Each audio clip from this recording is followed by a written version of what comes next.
Comic Clan, and welcome to Comics and the Cross, the greatest streamers you have never heard of.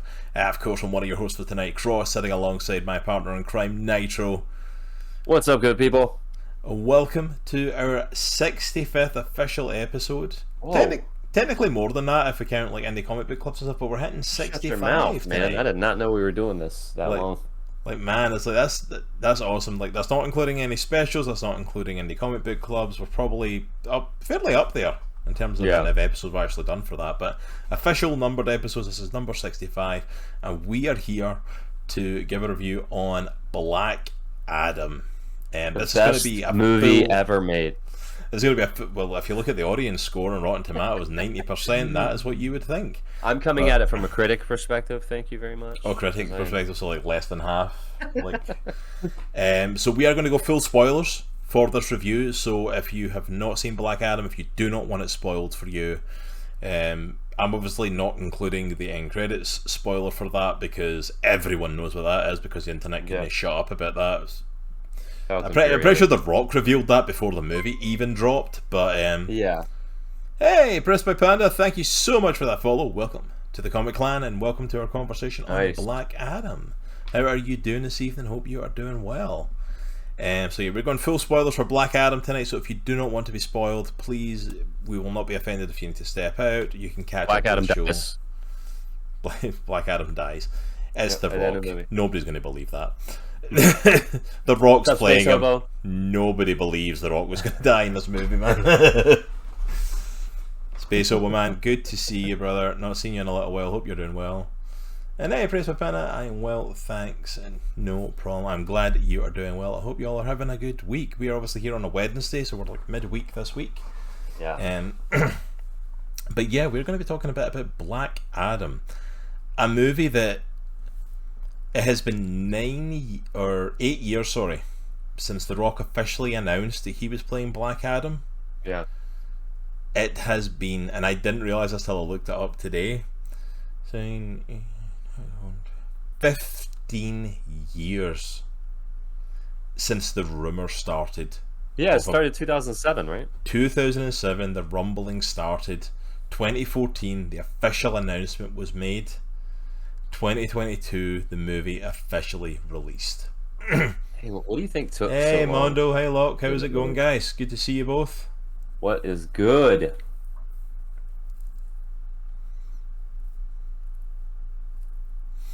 Honestly, I think what took so long with it was probably a combination of The Rock's schedule. Because like he's probably the busiest man in Hollywood at the moment. The man is like non-stop working. Mixed with, honestly, kind of, I don't want to say it in this way, but like the failure of the DCEU and like the lackluster success, because like ever since Batman v Superman originally came out, like they have done nothing but try to course correct. Movies have been released and movies have not been released. Movies have been announced and then they've been cancelled. Movies have been freaking practically finished, like Batgirl, and then not released at all. Which still blows my mind. You know what I mean? It's like the way the DCEU has went up and down has been insane. Yeah. So for a long time, like the plans changed as well. Because remember as well, when he was originally announced as Black Adam, he was given the choice of Black Adam or Shazam, and he chose Black Adam. And Black Adam was meant to appear as the villain in Shazam. Yeah. And then it was, I don't remember how long it was after that they released the official announcement that The Rock would be playing Black Adam in his own solo movie. And that's what we ended up getting. We finally got Black Adam 2022. Black Adam dropped. Very mixed reaction. Critics, I think, were down to like 49% on Rotten Tomatoes. Yeah, I'll look it up right now. Fan score was like 90%. It was like totally opposite ends of the scale from each other, which is just mind-boggling to think about. 40% critic score. 40%? 91% audience score. Wow, so the critic score was 40. It was even lower than I thought. Dang. Yeah. It's like, which is insane. You know what I mean? Like, critics and like people have definitely disagreed on stuff, but that's a pretty big gap. It's a huge gap. Normally it's different, you know, it's the critic score and audience score is different, but this is like night and day. This is this is like polar opposite opinions on a movie. So, of course, as big geeky nerds that sit on the internet and yell at people about what our opinions are and stuff, we thought we better give our opinion on Black Adam and let you know what we thought about it. Yeah. Let's be honest, that's why you're here, is to hear our opinion on it. You want to hear us talk about it. Of course. That's the whole point of having a podcast, is you give your opinion. So, Nitro. In the face of a 40% critic score and a 91% audience score, what did you think of Black Adam? The rebirth of, or the new life to DC Studios, because it's no longer the DCEU, it's DC Studios. Now manned by James Gunn, and I can't remember who else it is that's doing it, because no one else can. Literally, the other guy is lost in the mix, because everyone heard James Gunn's name as leading DC Studios. So this is essentially apparently they offered the job to Kevin Feige. How desperate do you have to be, dude, to offer it to the competition? Just saying, the guy who's running Marvel. That's ballsy, man. That's ballsy. Look, we need your help. Please come and save us. That's exactly how the call went. Like in my head. I don't see it going any other way. I don't see Kevin taking it any other way. No.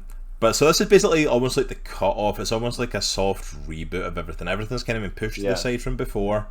All the other plans, everything that happened, it's kind of been set aside. I'm assuming except for the Suicide Squad and Peacemaker, because James Gunn made those.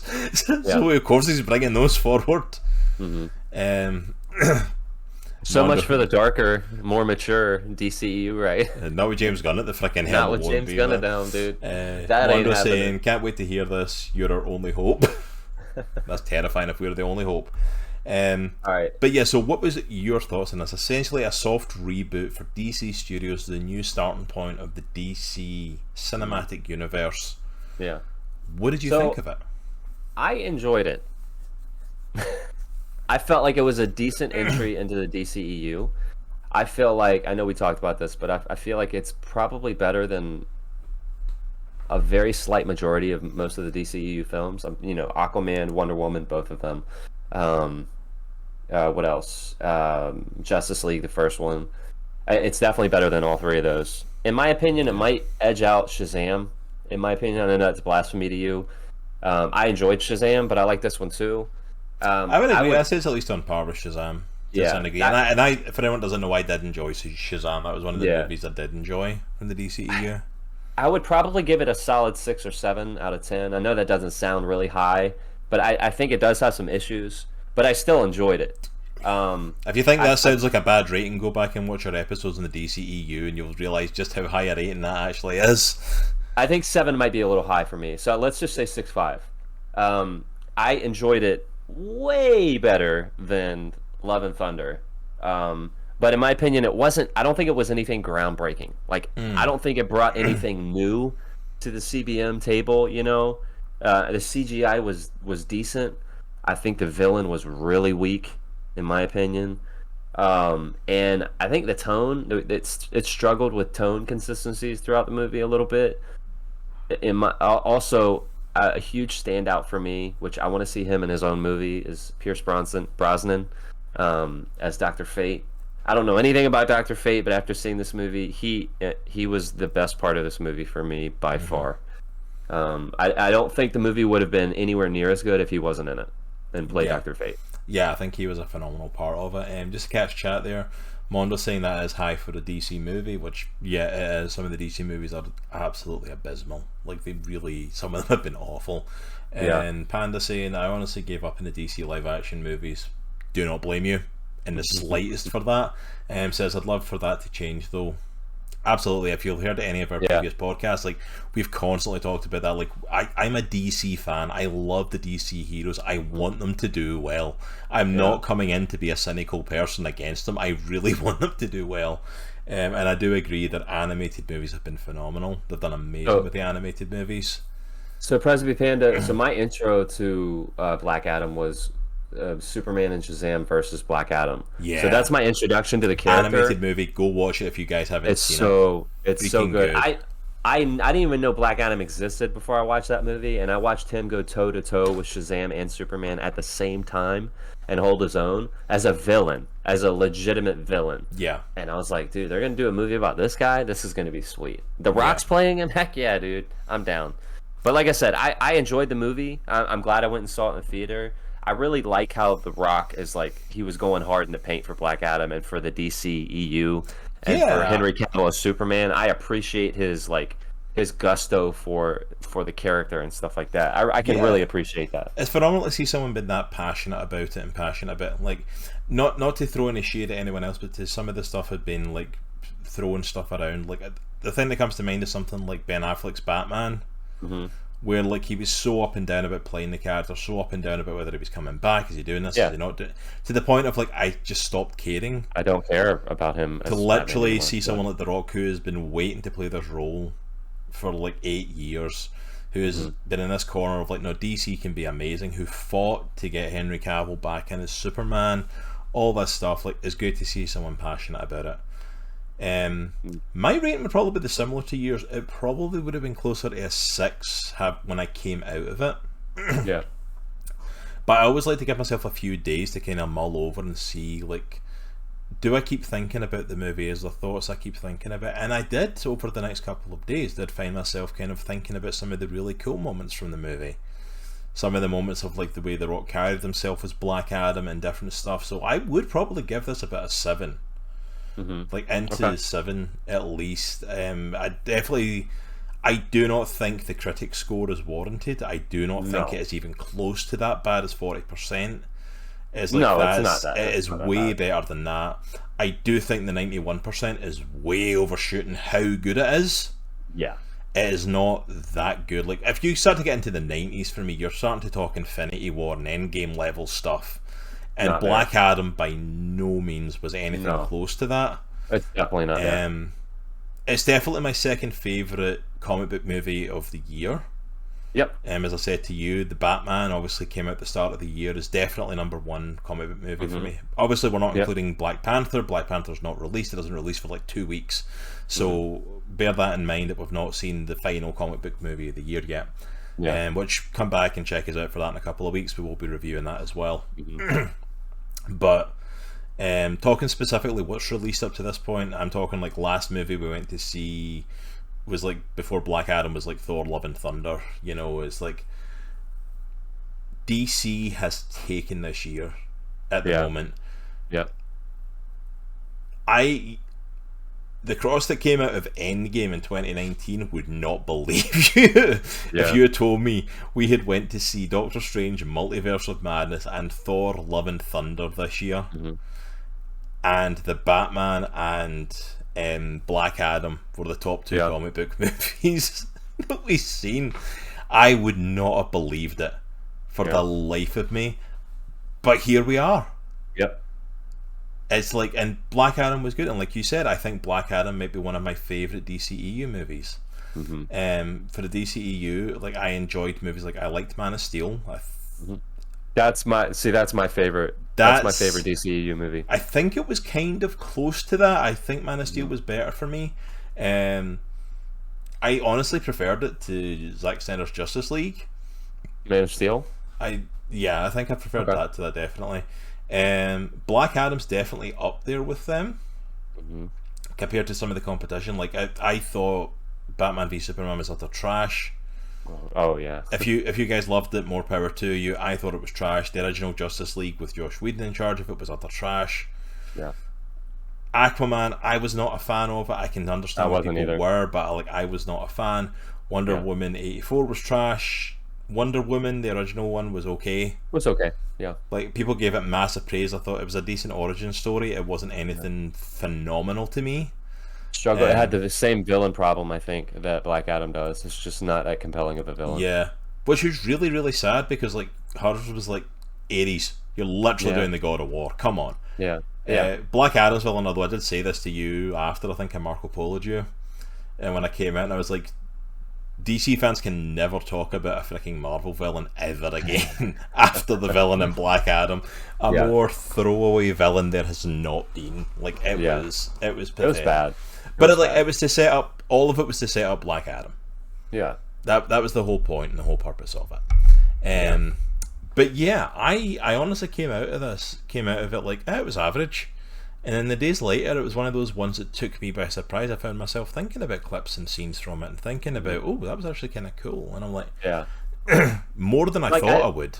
I think the whole scene with when Dr. Fate is fighting the villain and he's buying time to at the same time simultaneously break Black Adam out of Amanda Waller's prison. Yeah, I thought that whole scene was really cool. Can we just say this? You kind of said it already, but Pierce Brosnan as Dr. Fate, dude, stole this movie. 100%. I see, if you'd asked me before any of the stuff came out about this, about who was playing who I'd want to play Dr. Fate, I don't think Pierce Brosnan would ever have crossed my mind. But he's one of the guys that I literally look at and I'm like, okay, if you want to talk about a list of perfectly cast comic book movie characters, I think Dr. Fate was perfectly cast. Pierce Brosnan was phenomenal in the role. He was so good, and I'm kind of glad he outshone Doctor Strange's movie. Yeah, because honestly, the character is a lot better and a lot more powerful than Strange. Yeah, that's what people have been saying. Yeah, if you like Doctor Strange, Doctor Fate is like that on steroids. You know what I mean? So I think the DCEU, one thing that they do really good is costuming for their superheroes. I think they in some instances they do that way better than Marvel does, because I feel like Marvel tries to like real worldize their costumes a lot, and it takes a lot of the comic mystique out of the comics. But I'm looking at Dr. Fate's costume in this movie, and in my opinion, it's one of the best comic book to movie costumes, like transition, that I've ever seen. The costume is gorgeous. It's absolutely beautiful. Yeah, he did phenomenal. He was amazing as Dr. Fate. I thoroughly enjoyed Pierce Brosnan. My only critique for it, and I'm not versed in Dr. Fate and how a lot of it worked for that stuff. I've never been a big on reading the magic side of stuff on comics. It's just never been something that appealed to me greatly. Yeah.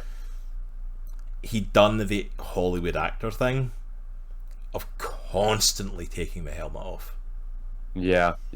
He constantly took it off, and it's like, no, like when that helmet's on, it's not like, oh, he gets powers. It's like, no, he's essentially possessed. Yeah. By basically a deity level being. So the fact he can just go boom and just take it off, and like when he's not in costume and he's like on the ship and stuff like that, fair enough. I'll let that go, because Pierce Brosnan's a well paid actor. Yeah. You know, that wants to get his face out there. Of course he does. But he's literally walking around in costume with the helmet under his arm. I'm like, put your freaking helmet on. You're in costume, dude. Yeah. Like, if you want to do it on the ship and whatever, and have him like come out of being Dr. Fate, fair enough. But like, yeah, it's like the whole Tony Stark and Captain America thing all over again. But they're not possessed by, supernatural deities. But that's the thing. That's the thing that makes it worse. If that was just like an artistic choice, like fair enough, you want to get him to show off his face. Okay, we'll take the helmet off. But I'm like, no. There's literally a reason why the helmet generally stays on. It's because it's not him in control. It's like, that's my only thing for Dr. Fate with that. But he definitely stole it for me. Let's talk then about Black Adam himself. Yeah. The Rock has been waiting to play this role. It was officially announced 8 years ago. He's been waiting to play it for probably over a decade. What did you think of Dwayne Johnson as Black Adam? So, out of all of the people that have come out of the WWE, that have come out of the wrestling world, that have gone into acting, I think John Cena, Dave Bautista, The Rock, Sheamus, and Teenage Mutant Ninja Turtles. Although I won't. That whatever. I like Sheamus. I'm not going to hold that movie against him.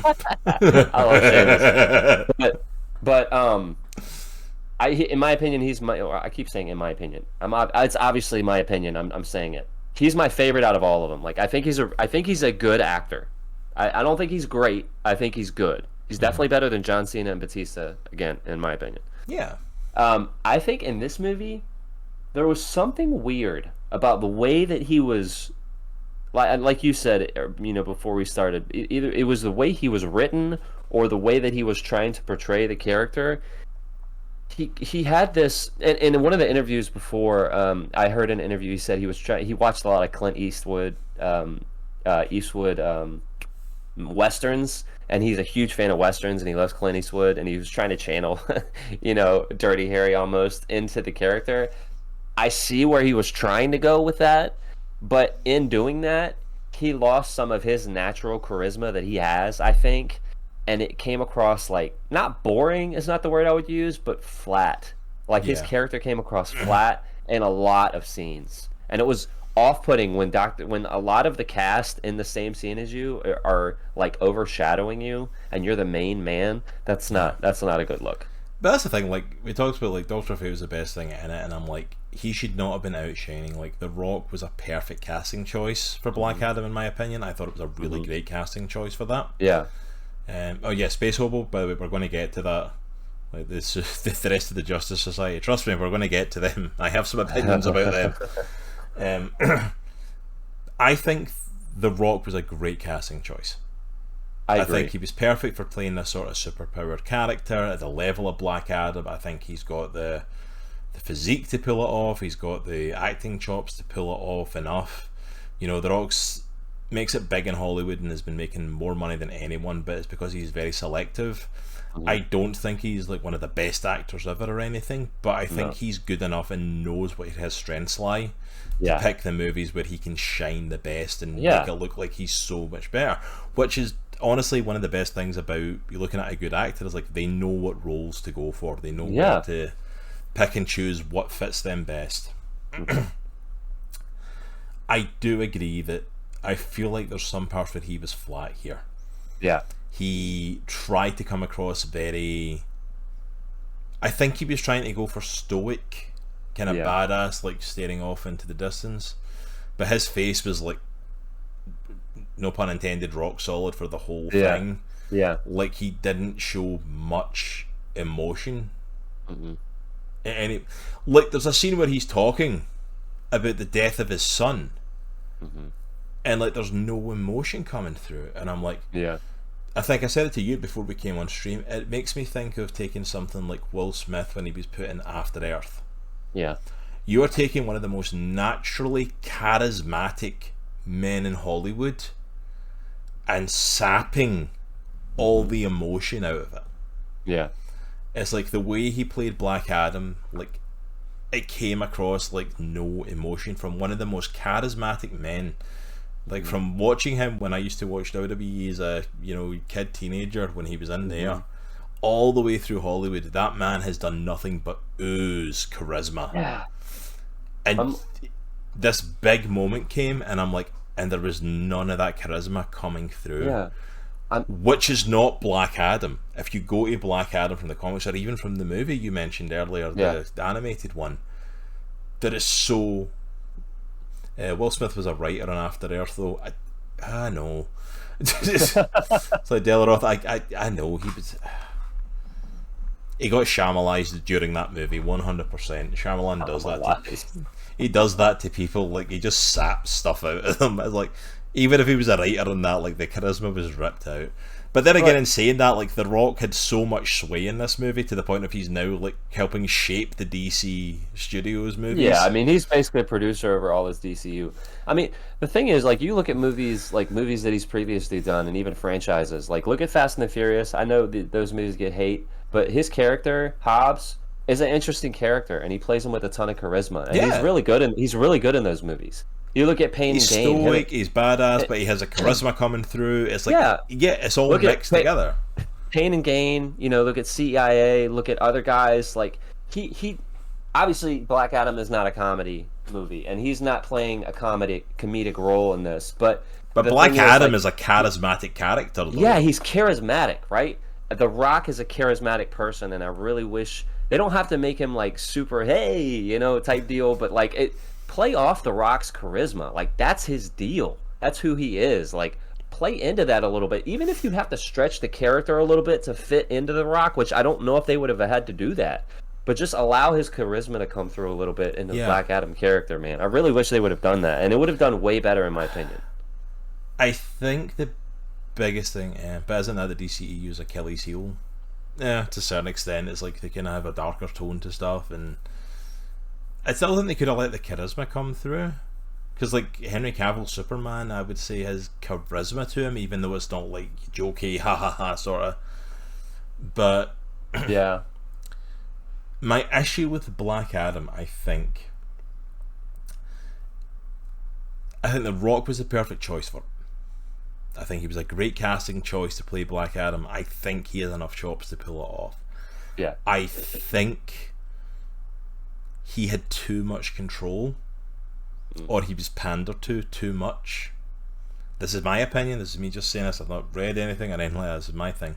I think he was pandered to a lot because at the time when he announced this, he was basically becoming one of the biggest names in Hollywood, one of the hardest working names of like movie after movie every year. Yeah, yeah. And they wanted him on board because from what I read at the time when it was announced, he was offered Black Adam or Shazam. Mm-hmm. He chose Black Adam. Mm-hmm.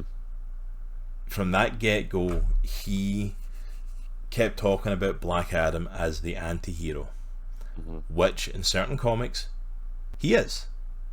It was announced like 15 years ago, but it's like, he is an anti-hero in certain comics, but Black Adam has shone best and comes through best, and most people know him as a villain.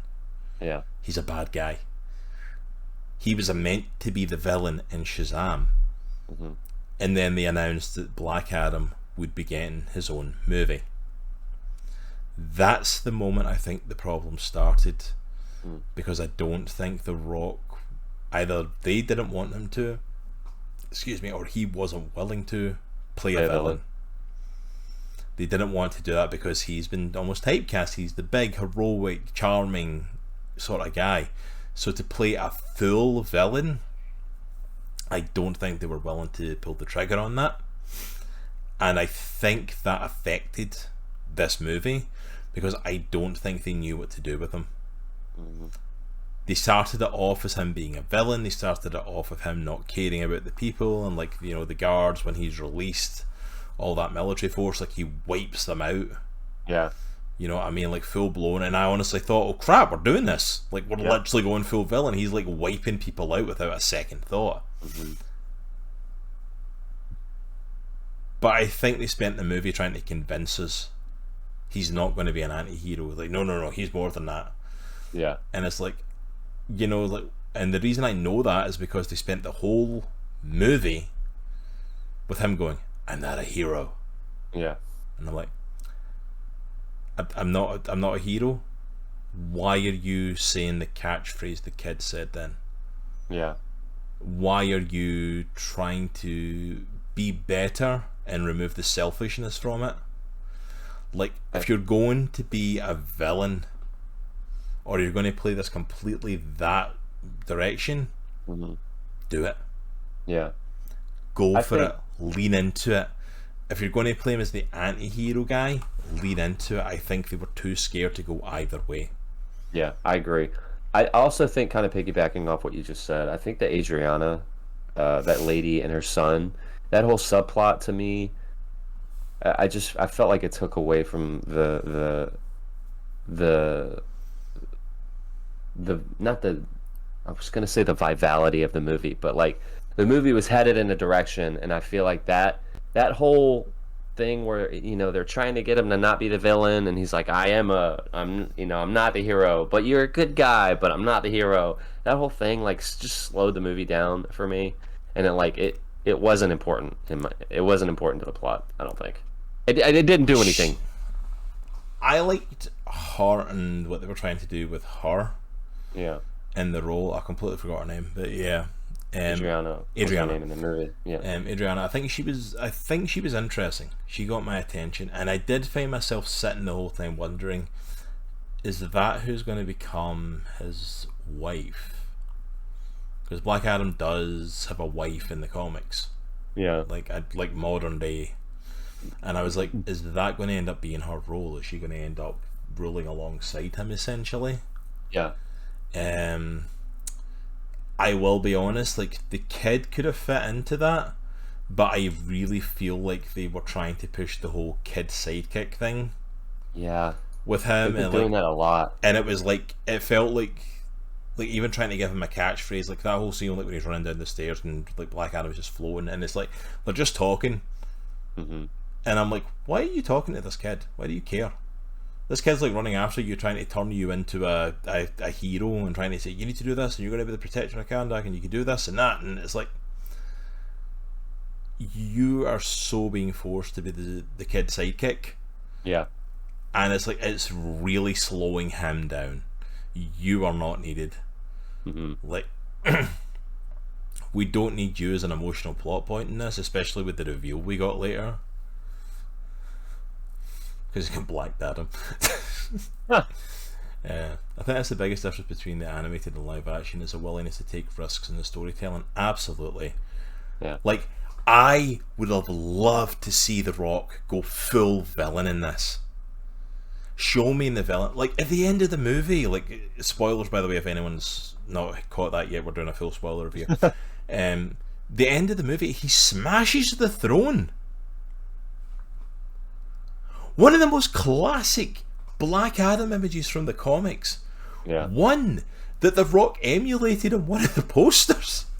Yeah. Was him sitting, like, he even did it in the movie. He put one foot like close to it and one foot stretched out, sitting back in the throne. Yeah. Like, not even like I'm tense in the throne, like I'm relaxing, this is where I belong. And I'm like, oh snap, we're actually going to get it. And then he flies up and smashes it, and I'm like, it doesn't need a ruler, it needs a protector. I'm like, you're freaking both. That's what you do. It's like, why not both? I describe it like Doctor Doom.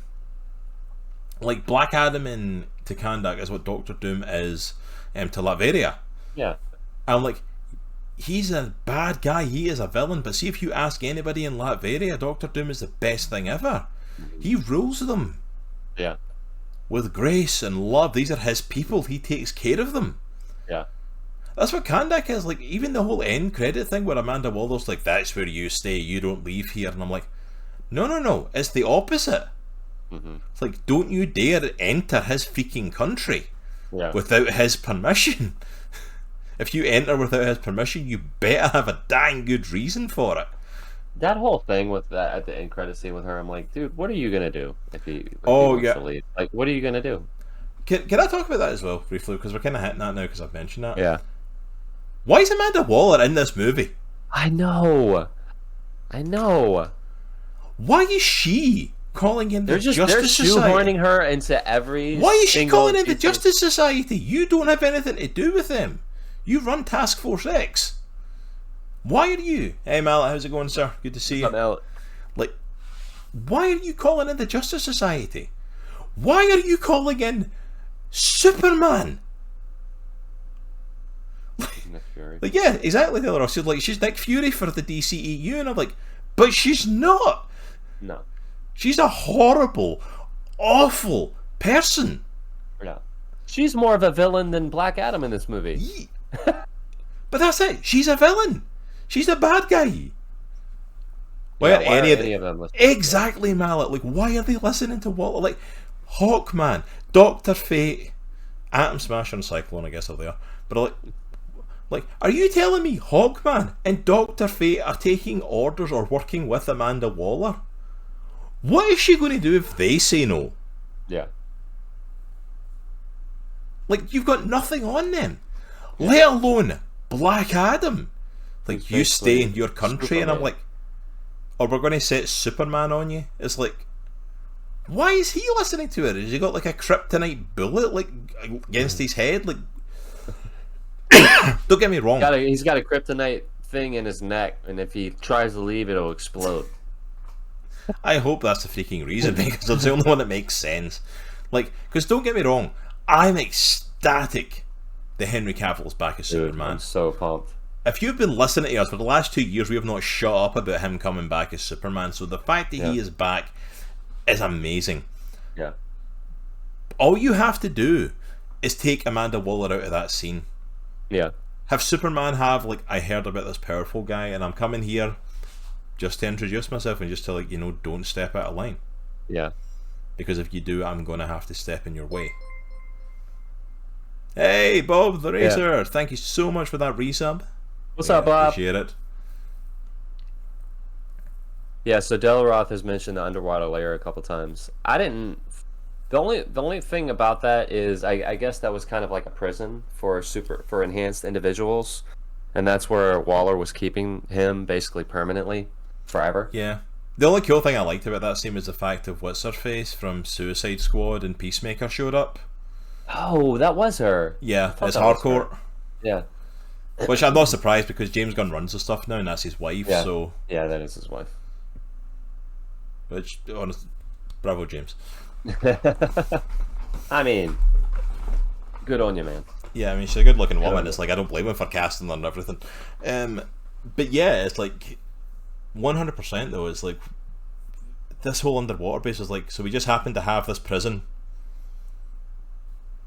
to store someone that's superpowers like him.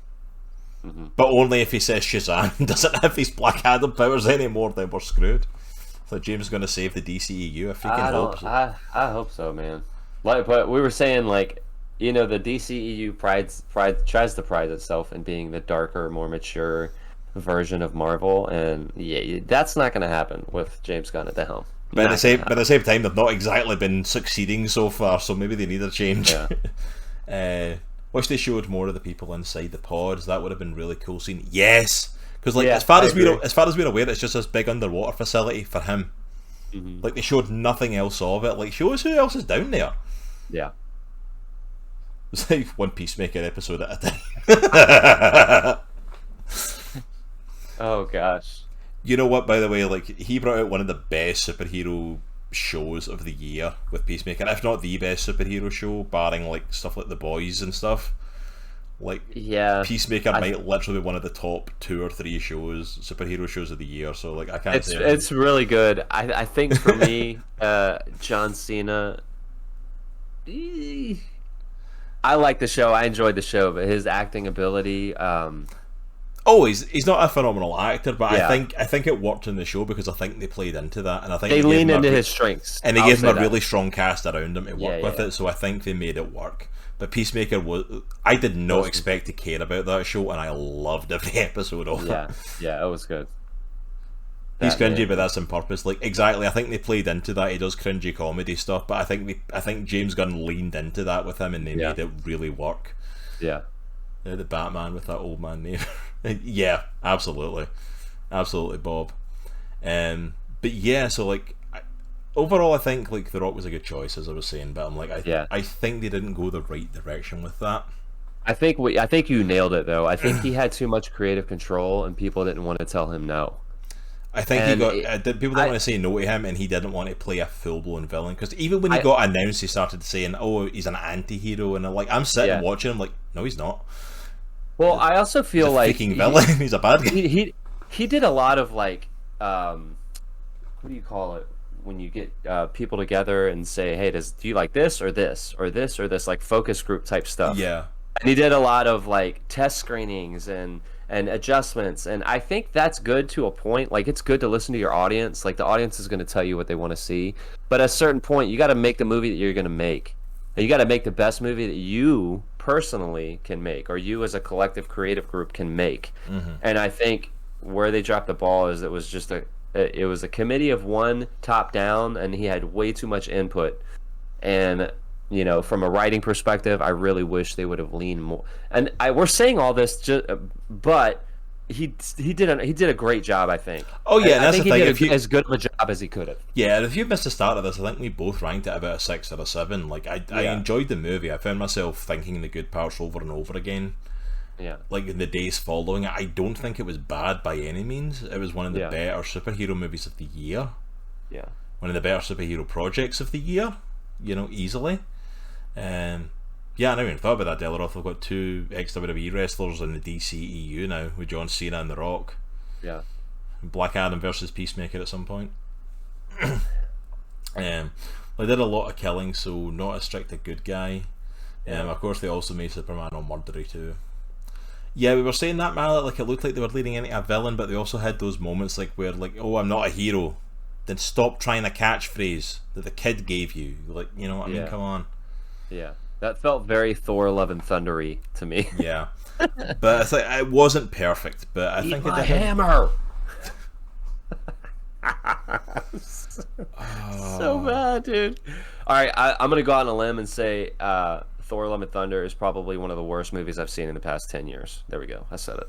It was bad. Not comic book movie. It's awful. It's really awful. Bad. And if you liked it, more power to you. See, if you told me Thor was going to be the worst superhero movie this year, like of all the choices here, like I've got Black Adam, I've got Doctor Strange, and you think Thor, one of the guys I really was looking forward to, was going to be the worst one I watched, like I would not have believed you, but here we are. 2022 has been a hell of a ride. It really has. Dude. All sorts of stuff's happened this year. All right, so we talked about The Rock as Black Adam. Yeah. Do I talk about the rest of the Justice Society? Yeah. Let's talk about the Justice Society a bit. Obviously, we've talked about Dr. Fate a tad. You and I are both huge fans. Pierce did an amazing job, crushed it again. Probably one of my favorite. No, my favorite part of the movie was Dr. Fate. Yeah, Dr. Fate was amazing, easily. Yeah, like that was best casting of the whole thing. Like he's up there with freaking D'Onofrio as Kingpin and J.K. Simmons as freaking J. Jonah Jameson for me. Like that's one of the best comic book castings they've ever done. Pierce Brosnan, I would not have thought. Again, it's everything about the character, right? It's when he has his helmet on, it's the voice, his voice. It's like that modulated, deeper pitched, like almost magical sounding way that they did his voice, his costume. The way that he interacted with the Justice Society, the way that he actually just held himself, like when he doesn't have his costume on and he's just sitting in the chair, you can tell he's loaded. You can tell he's smart, he's loaded, but he doesn't say anything, or he doesn't say a lot, right? Yeah, he just carries himself so well, and it's like it's just so good. It's so good. I want a Dr. Fate movie now. But all right, sorry, it's sidetracked. So what about the other people? So we have Hawkeye, we have Cyclone, and Atom Smasher. No, Hawkman. Hawkeye's in another. Oh yeah, Hawkman is what I meant, not Hawkeye. Sorry. Hawkeye's a very, very different thing. If you were just looking for Hawkeye, you're going to get a hell of a fright. Do I just do it? I didn't like the rest of the Justice Society. Yep. Atom Smasher and Cyclone were freaking pointless.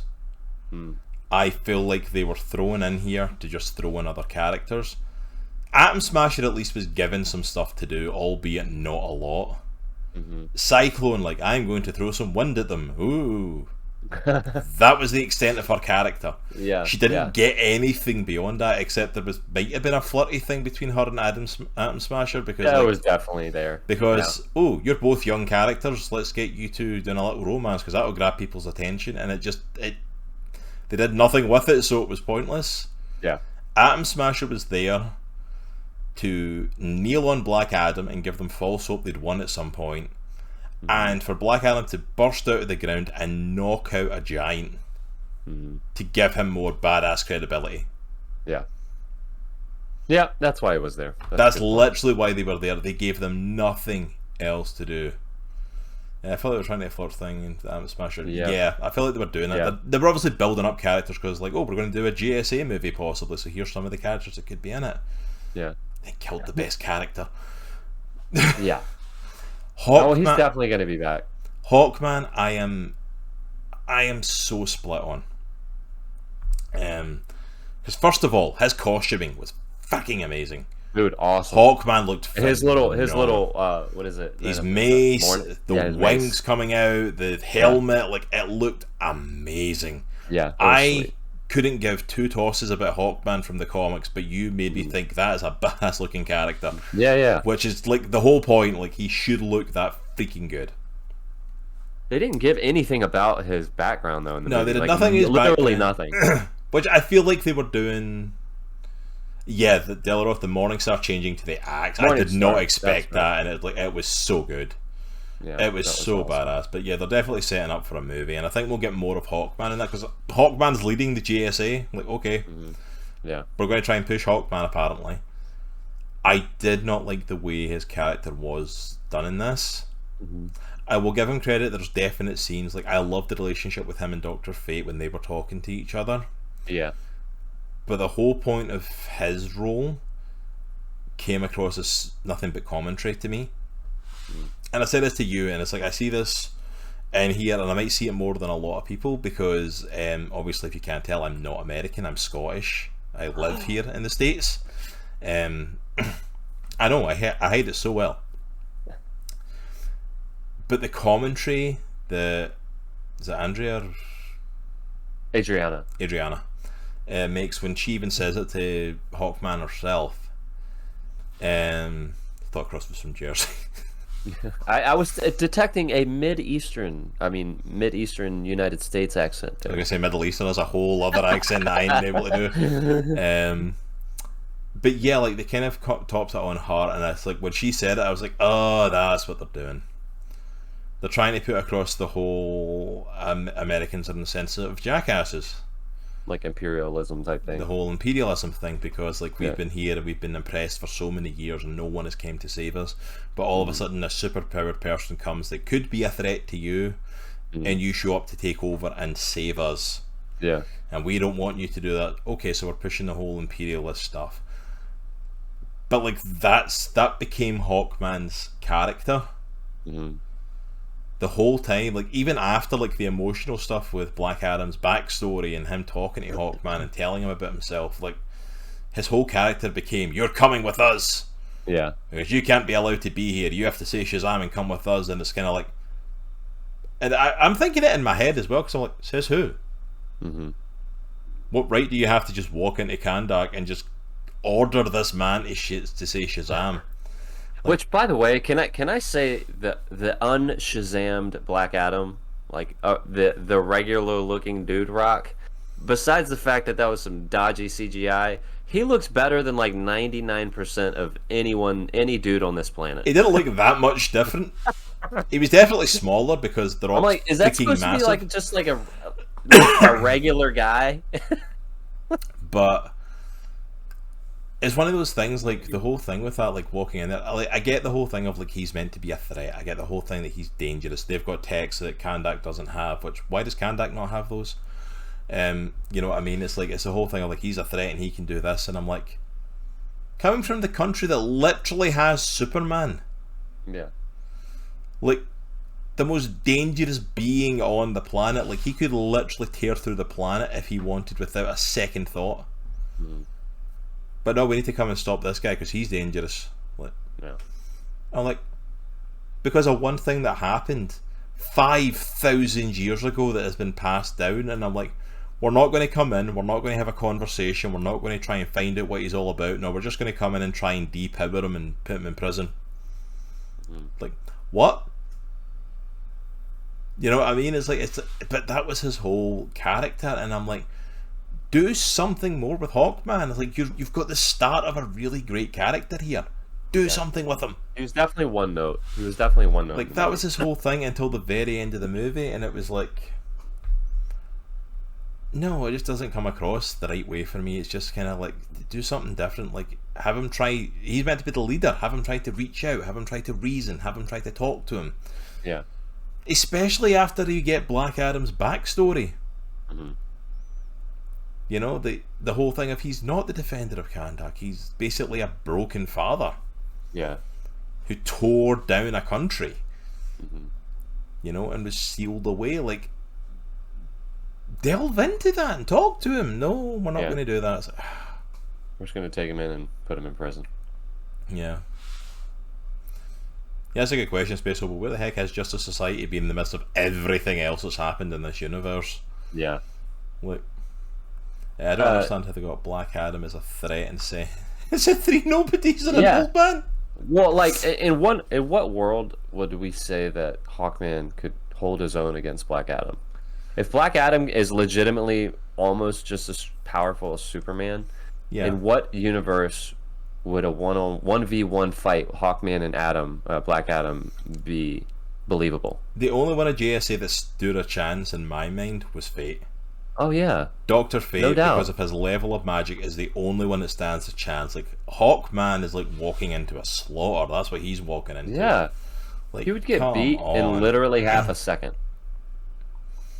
It's like, I want to see more of Hawkman. I hope we do get a JSA movie. I hope we get a JSA movie where we get to explore his character, because we're on a really good start with this, and I'm really intrigued to see what they cherry pick from his 14 backstories, you know. It's like for the comics, and to make something cool. But honestly, half the battle for him is just the fact that the costume looked absolutely amazing. I'm never going to get over that. Like, so that the costume in general, the costuming in general in this movie was phenomenal. Like even Atom Smasher, you look at Dr. Fate, you look at Hawkman, Black Adam, maybe not Cyclone as much, but all the others, man, the costuming was phenomenal. It was so good. It was so good. Absolutely. Yeah, JSA World Police Delaroth, I'd be down for that. Only if they find a way to bring Fate back. They're going to bring him back, man. They have to. I like Hawkman's suit, but I wanted him to have real wings. Like, yeah, it'd have been really cool if they had real wings, but like, yeah, I can see why they didn't. Cheaper on the CGI budget if they just come out during battles. Yeah, Atom Smasher's mask was very Deadpool-esque, but I still liked it.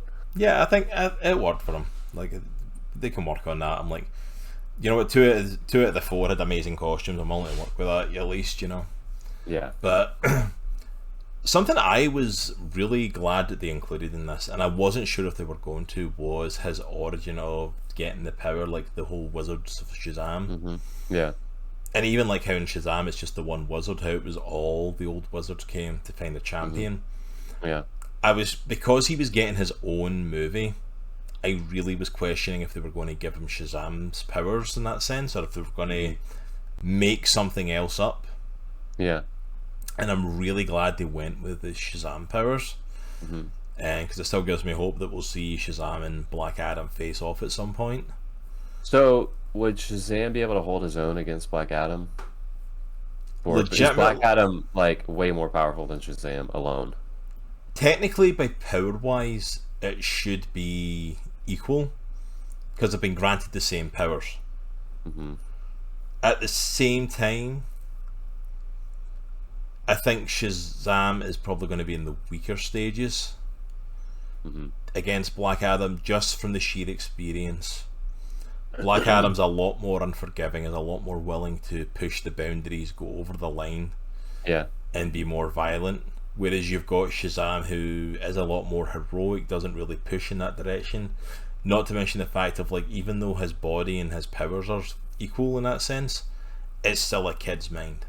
Yeah, that's true. So I would probably wholeheartedly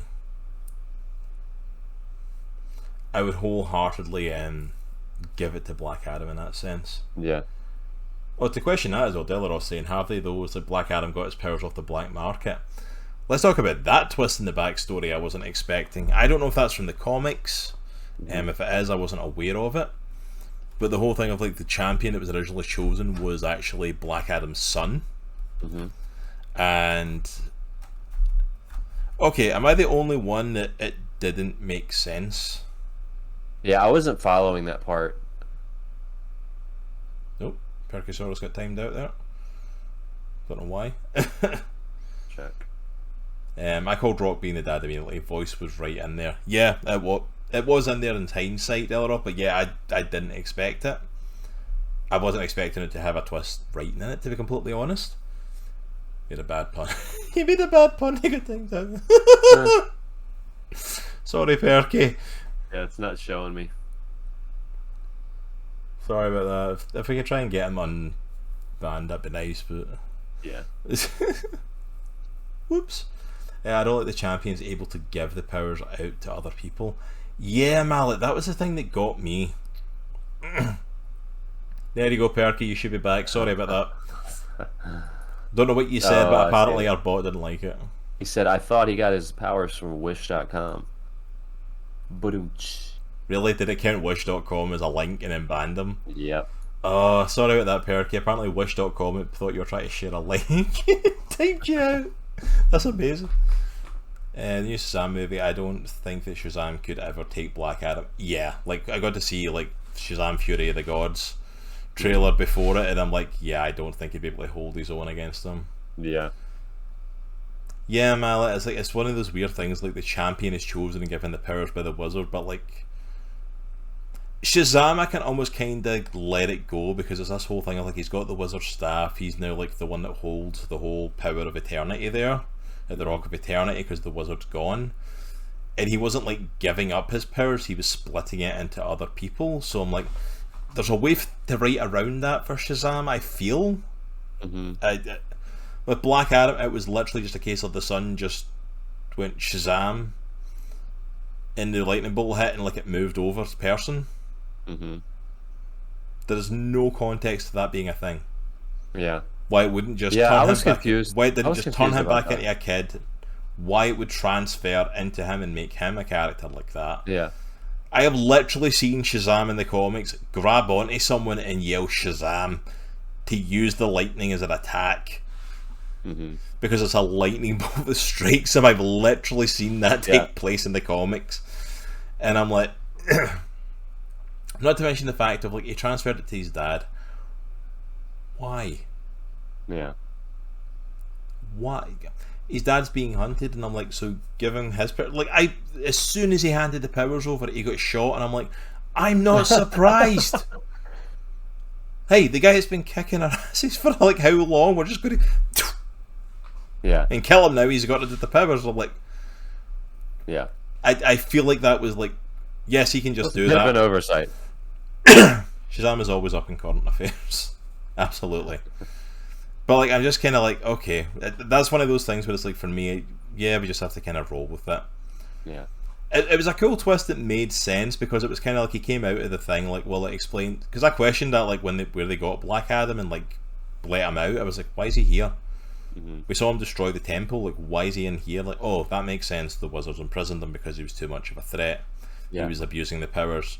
He's using them in anger. Why is he doing that? Because he's an angry father. He's not the kid that's trying to be a hero and save everyone. He's an angry father that was out for revenge. Yeah. Also, when Black Adam comes out in the modern days, like, this isn't my home. And I'm like, that feels really weird because why wouldn't he have a connection to Kandak? Because the whole thing of Black Adam, like, he loves his country. That's what he does. He rules it. Yeah. And I'm like, okay, that makes sense. I don't think it was needed. You know, I think that I was, again, not knowing a whole lot about Black Adam, I was a little bit lost during the beginning segments of the movie. Like I didn't understand how he got his power, why it was being transferred from son to dad. I didn't get that whole thing. Yeah, all that stuff. Like I feel like it was put in. And I'm like, I think they were trying to do a cool twist to explain, like, well, the son was a hero. That's why the powers were given in the first place. But you know, the dad, he's not a hero, so he's got the power, so he's going to do bad things with it. And I'm like, no. Like, I don't understand the Wizard and Shazam giving Black Adam the same powers when they're two different mythological backstories. This is true as well. Like, he gets the powers from the Wizards, but like technically his power comes from like the Egyptian gods, if I believe correctly. Whereas like Shazam's more the Greek gods. Which I've never fully looked into that, to be completely honest. I probably should do at some point. But I'm like, but in terms of like movie powers, like I think it's easier just to come across of like, he's got the same powers as Shazam. They're related. You know, it's like it's easier to push it across like that. So that's probably why that happened. But yeah, I feel like that was just kind of shoehorned in, and it wasn't necessary in that sense. So Nitro, what did you think about the villain?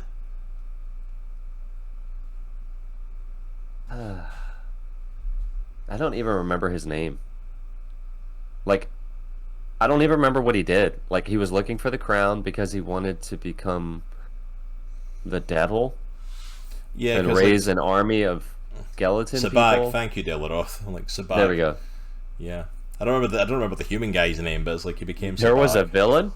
Yeah, because like there was an attempt. You're like, I know, right? It's like. Because again, this is one of these things that was shoehorned in. Like, the villain was so shoehorned in just to give him someone to fight. Like, literally, like, because...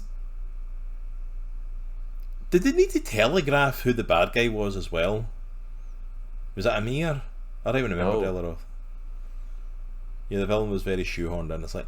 Because the thing is, like, the whole thing is they go into the cave. She thinks she's found the cave where the crown is. And then the guy's just disappeared. And then next thing we know, the other guy goes to look for him and drops off the mountain dead. And it's like, oh, so he's the bad guy. Yeah, got it. Which totally, like, you couldn't even wait until after, like, he gets out of the cave. Ishmael, that was it. I knew I remembered the name for somewhere, and I was like, because anytime I hear Ishmael, I always think Call Me Ishmael, obviously, at the start of Moby Dick. But, like, literally, he's revealed as a bad guy, and then it's meant to be a whole thing of, like, it looks like he gets killed in the rock slide, and when he doesn't, he goes in the radio, it's like, you're meant to wait till I get the crown, and I get out of there before you do that. It's like, you did it all wrong. It's like, is that meant to be a reveal? You've already, like, revealed, like, there's no way in the world anyone could have read that first scene and not thought, oh, he's the bad guy. Oh yeah, he's going to be the bad guy. Yeah. In the comics, I think Black Adam's origin, he was a good man who the wizard Shazam gave powers to, who was corrupted later. I think that was it as well, like, because I feel like he was a good man that, like, they just chose to do this with the powers. Then it was like, they can't really just be taken back after they're given like that. So, like, he just kind of had them. Like with Dark Magic was trying to get 7 demons to get the powers, that's right, like Black Adam. They come a powerful demon. My dad, when he disappeared in the cave, leaned over and said, he's the bad guy. That's awesome. That's amazing, Delaroth. That's awesome. I love that. But it's like he's a bad guy, but then it's like he just spends the whole movie chasing this freaking crown, and doing nothing. Yeah. Until he finally gets the crown, and it's like, just like the wizard gave him power, these demons will give me power. So literally, like, your most quintessential devil-looking character you can create becomes if you didn't know, we're gonna put a giant pentagram on his chest. If you didn't know who the bad guy of the movie was, it's like, see the guy that looks literally like the devil. He's gonna get red skin, and horns, and a pentagram. Like for everybody in the back, a pentagram in his chest. Like, yeah, it's like he's the bad guy. I'm like, how did we miss that? And then even like, you could at least have given us a really cool fight scene. Can you imagine him and Black Adam, like when Black Adam returns after that whole thing, fighting in the skies of Kandak, like fighting into each other and stuff? Yeah. Could you imagine that? Also, as well, was it ever explained, like, the whole thing, like, because the guy arrives back, like, in his Sabak form, and he goes to sit in the throne, and they all try to stop him, and then eventually he sits in it. But then Black Adam comes and just removes him from it and just fights him, and I'm like, did we ever get explained, like, the whole thing of him sitting in the throne? Was it meant to do something? It's so weird, man. Because, like, I don't feel like it did anything. No, it didn't. Yeah, watching him get split in two was really cool, actually. That was actually really well done. But I'm like, he was there, and then it was literally just to give Black Adam someone to fight at the end. Yep. It's like, I'm trying to look up pictures of him from the movie. Oh, it's so funny. It was so bad. I'm like, I need to see Black Adam go up against someone better. Yeah. He needs to just go against Superman. Make him more powerful to open up a gateway to hell. Oh, is that what was happening? I literally wasn't sure.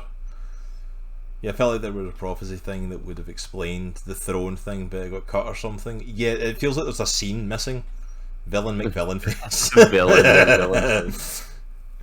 The throne didn't seem to have any power attached to it, so that was another wacky MacGuffin for the movie. Yeah, like I felt like there was meant to be this whole thing when he sat in it, because they were really trying to stop him sitting in the throne, and I'm like, is he going to get like ultimate power? And then he sat in it, and nothing really happened, and then he just wasn't in it anymore, and it was like, he should have been like, this is it? That's it? It's like, that was pointless. I mean, he did raise those skeletons, right? He raised the skeletons, like, because he's got control of the villains of hell, and then when he was defeated, the skeletons all crumbled, and I'm like, okay. And then later they sat him in it. Yeah, actually, that's a really good point. They fought that part. They fought to get him out of there, but like when he rips the head open, like when he's got his head at the end, they're pinning him to the freaking throne when Black Adam kills. It's like, I forgot. That's right. So they did. I'm like, wow. Yeah, if Hawkman held him onto the throne, while Black Adam like ripped him apart. This seat where he has ultimate power. Let's hold him right there while we try to restrain him. Yeah, with all the other Hawkmen, that's right, because he used Fate's helmet to make all the multiple Hawkmen, they held him there, that's right. Oh, shoot. I totally forgot about that scene, because I'm like, Because the whole thing was meant to be like, that's the throne of Kandak. That's where the previous king sat, and there's not been a king like sitting in it since they've been oppressed. Yeah. So he was like trying to like take power in the throne, but like it never actually did anything. It was crooked from the CGI. Dude, the CGI was pretty bad. It wasn't good. It was pretty bad. But when they killed him, that's the thing, that throne. Like, I don't think I'm going to forgive them for that one. Black Adam smashing the throne. Right after doing the iconic scene. Right after the seat. Sitting, like, with the feet in position and sitting back, like, this is mine. Yeah. And then, it doesn't need a ruler, he's a protector. Okay? But you know, everybody's going to look at you as the king anyway. Everyone already is. Yeah. Like, okay, apparently we're... Oh, okay. We're doing this? Alright. But yeah. We're slamming this movie right now. Like, I feel like we've been slamming this movie for the past, like, hour. But again, going back to what we originally said, we both enjoyed this movie. We feel like it's a really good, solid entry into the DCEU. Yeah, that's the thing. I think there were some big issues though. There's big issues that have to be talked about. But like, yeah, as Nitro was saying, like, we sound like we're slamming this movie. We actually both really enjoyed this movie. I really enjoyed it. The stuff that it got right, it got really good. Really right. I think that's the problem though. Is like, it's easy to talk about the bad stuff, because the good stuff is like, it's been done before, and it's, like you said, it's not breaking new ground. So it's not bringing anything a lot of new stuff to cover. The one thing that pops into my head that I'm like, oh, that's a cool way to do that, is there's a scene where he's flying, right? Black Adam is flying, and he goes supersonic. Like, he goes fast. And I don't know how they do it. The way that they have the camera on him, it looks like he's stretched out. And I know it's a meme now, where he's like facing the camera, like The Rock now.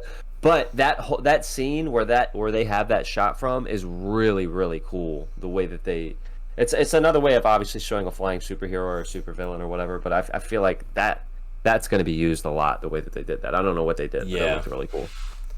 Delaware saying there, my problem is that Fate sees the future, decides to shove Black Adam underwater, then release him to save him and die. Like, yeah, that's very much a Doctor Strange moment into it. Is like that. We gave him the time stone because it's going to save the universe eventually. We're going to take us down the one path that we need to go with him as he escaped his tomb. Yeah, the scene of him fighting out was really cool. I agreed, 100%. Why didn't he say Shazam before he got in the water? Like, they dragged that out. Like, the fight was really cool, but then like this whole, like, it must have been a good like 5 minutes of other scenes, then cutting back to him swim, cut away, cut back, swim. Like, why didn't you say Shazam down there? Like, you clearly don't care about the people in here, so I don't think a lightning bolt to that base is going to really play on your heads too much. Why do you still have the mask on? Exactly. Like, that was a bit of a strange choice, I guess, to build up tension, but it was just kind of Shazam, go. Yep. But yeah, and then of course we got the big setup at the end, the return of Henry Cavill as Superman. I was excited about it. He had his Man of Steel suit on too. I don't know if people. And Richard Donner's Superman music. Yep. That is the new X-Men animated series Q. That's the only thing I can give it. Is that it was meant to do that X-Men animated series like they done, like yeah, we like get it, we guys. press an X in Miss Marvel. Like, that's Kevin, the only. we got it, man. Oh yeah, Delaroth, 100%. Well, so he did say some stuff about the direction of the character of Geralt that he wasn't really too pleased with, like how he deviates so much from the characters in the book and stuff like that.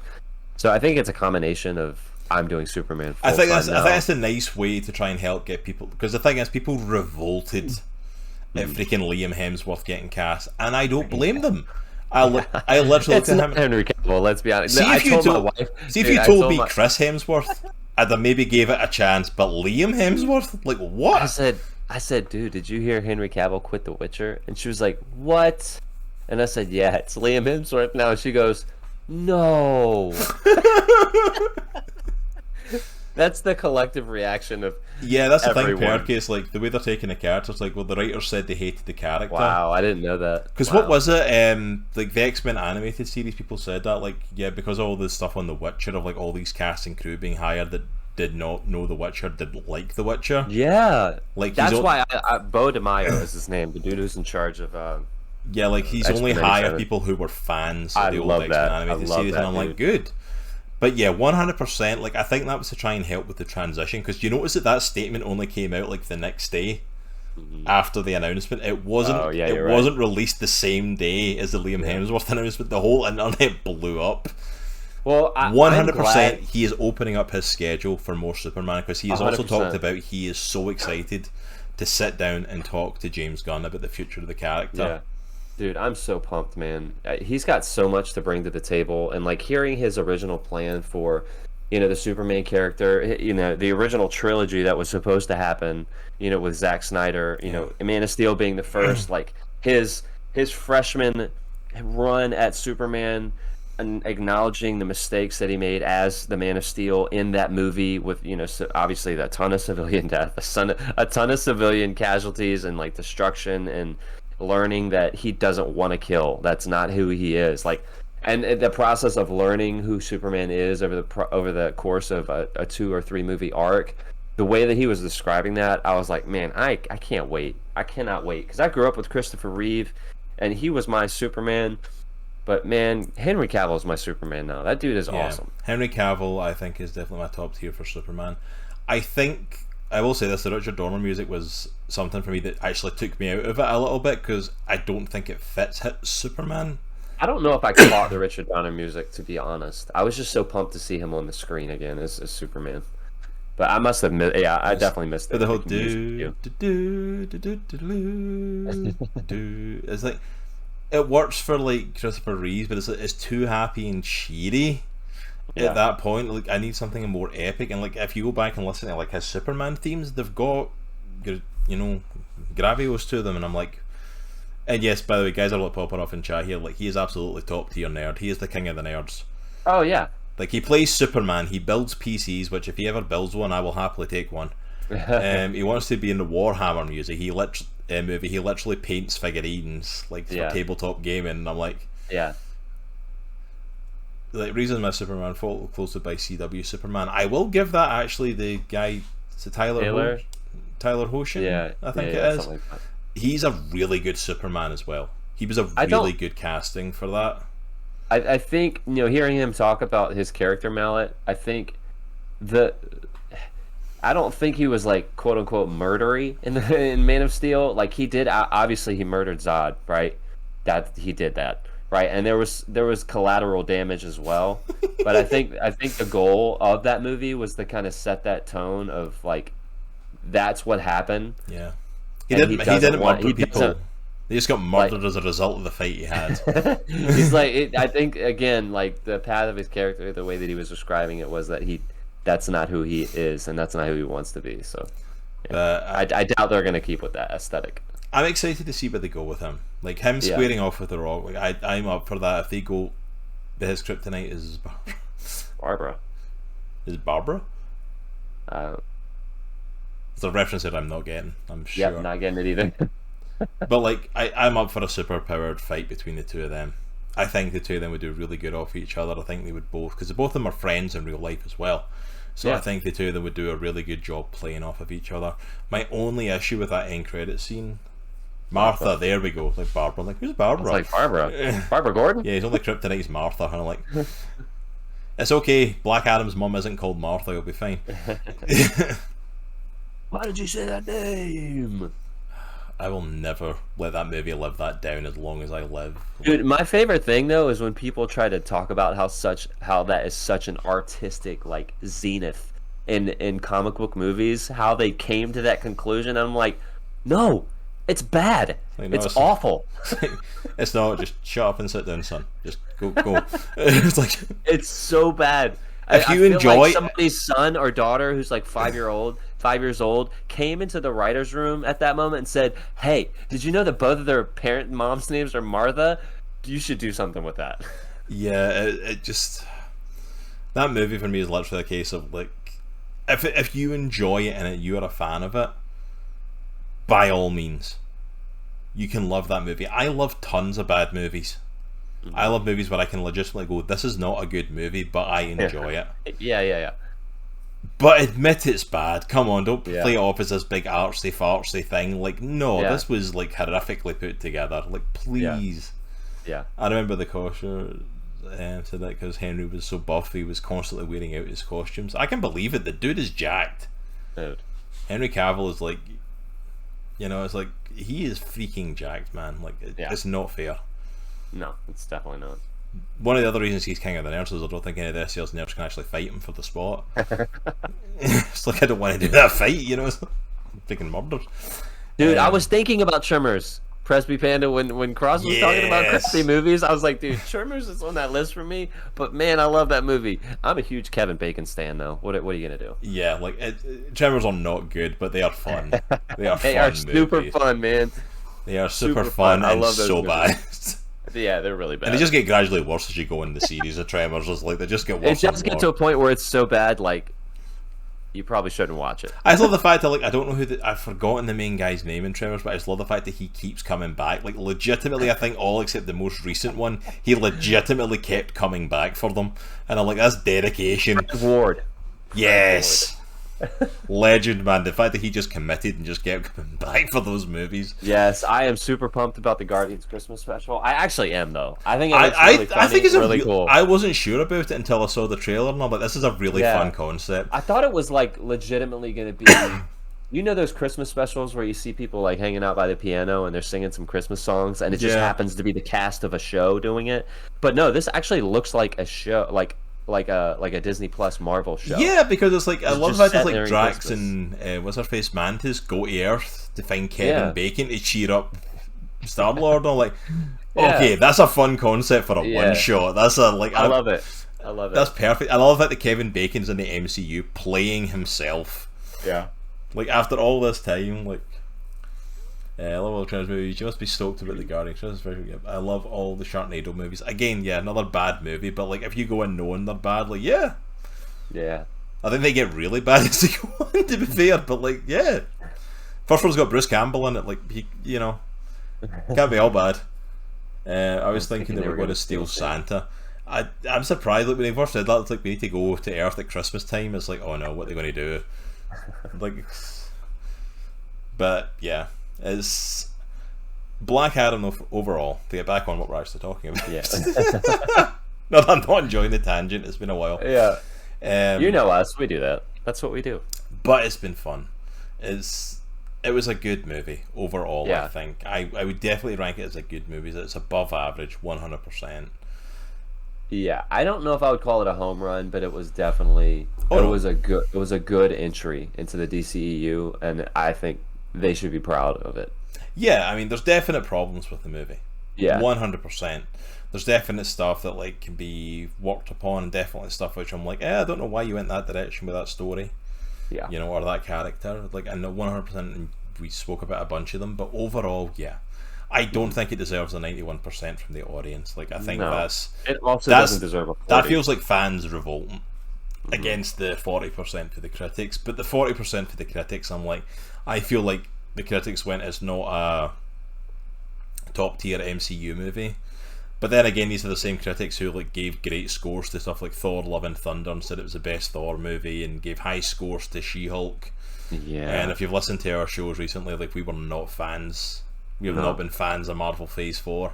No. We're like die-hard MCU fans. We were like ecstatic at Endgame. We are hardcore comic book fans. And the thing is, not to derail the convo, but like coming into the Phase 4, obviously you had Shang-Chi and you had Eternals, which I know you're not an Eternals fan. I thought Shang-Chi was good. But then you had Spider-Man, No Way Home, and I was like, okay, sweet. This is the direction that Phase 4 is going. I am in. You know what I'm saying? Yeah. But again, that feels like as well it worked mostly because it was a self-contained thing. It was a movie with throwbacks to the other Spider-Man movies rather than the overall Marvel stuff. Mallet's like, oh, here we go. Like, Mallet, you know us by now. You're allowed to like these things. We're not going to keep harping on about how wrong you are, but you're allowed to like them. Just joking, man. But that's it, and that's it. See if anyone has loved these things. If anyone like thinks 91%, that's too low for Black Adam, it should have been much better. Or if you love Love and Thunder, or if you love She-Hulk or stuff like that, more power to you. I am glad someone enjoyed them. Yeah. You know what I mean? It's like I did not enjoy a lot of Phase 4 stuff. Yeah. That's just me. I'm glad there are people out there that did. But Black Adam, I think, is a good start. Yeah. It's a good start to DC Studios. I'm excited to see what projects are next. Agreed. I don't have high hopes for the next ones coming out. Dude, I'll be honest. Next year is Aquaman 2 and The Flash. So these aren't like James Gunn projects. These are like the overhangs from the DCEU. So I'll be straight up. I know there's a whole lot of Ezra Miller crap going on, and he's just off his rocker right now. But I am actually really excited for the Flash movie. Like I think it's going to, and this is me not knowing anything about it, obviously, just knowing what I've read and the behind the scenes and all that stuff about what's coming. I think it's gonna surprise some people. I don't know. I could be wrong. Yeah, absolutely for that. Mallet's saying he's looking forward to Aquaman 2. I know a lot of people are. I know I'm one of the minority for like not liking Aquaman. I was not a massive fan of that movie. No. I don't think it held up, but I know I'm a minority for that. Same with Wonder Woman. Yeah. I know Wonder Woman was a massive success as well. Only if AH gets caught. And I think the Flash story sounds good, but I'm afraid they're going to edit it to death due to the bad press, but we'll see. Yeah. The thing with the Flash movie, I think the concept is good. I still question doing a Flashpoint like multiverse-esque traveling movie when you've not been able to successfully put down the first universe. Yeah, I've always questioned that from the first announcement. I just don't know if I can get excited to go see a movie with a guy who should no longer be playing Flash. Mm-hmm. A Batman who doesn't want to be Batman anymore, but all of a sudden decided, hey, I want to show up in all these projects even though we've got a new Batman cast. Yeah. Like, you know what I mean? Robert Pattinson did an amazing job as Batman, and then all of a sudden Ben Affleck decided, oh, I want to be in these other movies as Batman again. I'm like, dude, you spent like 3 years getting out of this gig. Yeah. And now you're all of a sudden back. Like, I really am over him. Mm-hmm. To be honest, like, I thought he did phenomenal as Batman. I thought he did a great job. Agreed. Like, I will always talk about that warehouse fight scene. In Batman v Superman. Besides the fact that he just murdered a bunch of people. Besides that fact. We'll gloss over that, but that fight scene is amazing. Phenomenal. Yeah. That was like peak Batman animated series Batman. And I'm like, and even the look, he had the look of Batman, but after all that crap, I'm done with him. Yeah. And then you're bringing back Michael Keaton. I'm like, I'm up for seeing Michael Keaton again. Yeah. I'm good for that, but I'm like, but he's going to be in this movie. Like, I would rather the fan cast I went through of him being an older Bruce Wayne training up Terry McGinnis in a Batman Beyond movie. Mm-hmm. I'd be down for that. Yeah. I think it'd be a really cool direction where you don't have to tie it to anything that's going on now. It can be in the far-flung future, away from everything. Yeah. It's just, there's so many parts that I'm just kind of like, yeah, Del Roth, I was kind of the same. Like, Grant Gustin did really good as a Flash, at least in the early series of CW. I feel like the show kind of like ran its course a long time ago. Uh-huh. But like, they missed out on a chance to tie him in to the DCEU. When he was so popular, and if you gave me him or Ezra Miller, 100% Grant Gustin is a better Flash. Yeah. I also want a Batman Beyond movie, absolutely. I think it would kill if they cast the right guys, Terry McGinnis, make freaking Michael Keaton Bruce Wayne. I think it would rock. I'll be honest, man. I wouldn't mind Robert Pattinson as the new Batman.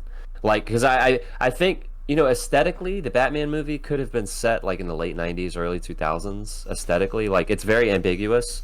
So I think maybe like aging him like 10 years or 15 years, he's been doing the job for that long. Like, slightly more like grizzled. If you had him playing a bit of an older one, then he could I could definitely see that. Yeah. Who's Wilfredo? I know the name. Too old for Terry McGinnis. Oh yeah. Mm-mm. Oh, that's the dude from Boy Meets World. Yeah, he might get away with it. Yeah, the VA is like, he might get away with it. He might just be pushing that too old for Terry. Because Terry's meant to be like, I mean, you could get away with Terry being teens, maybe even early 20s.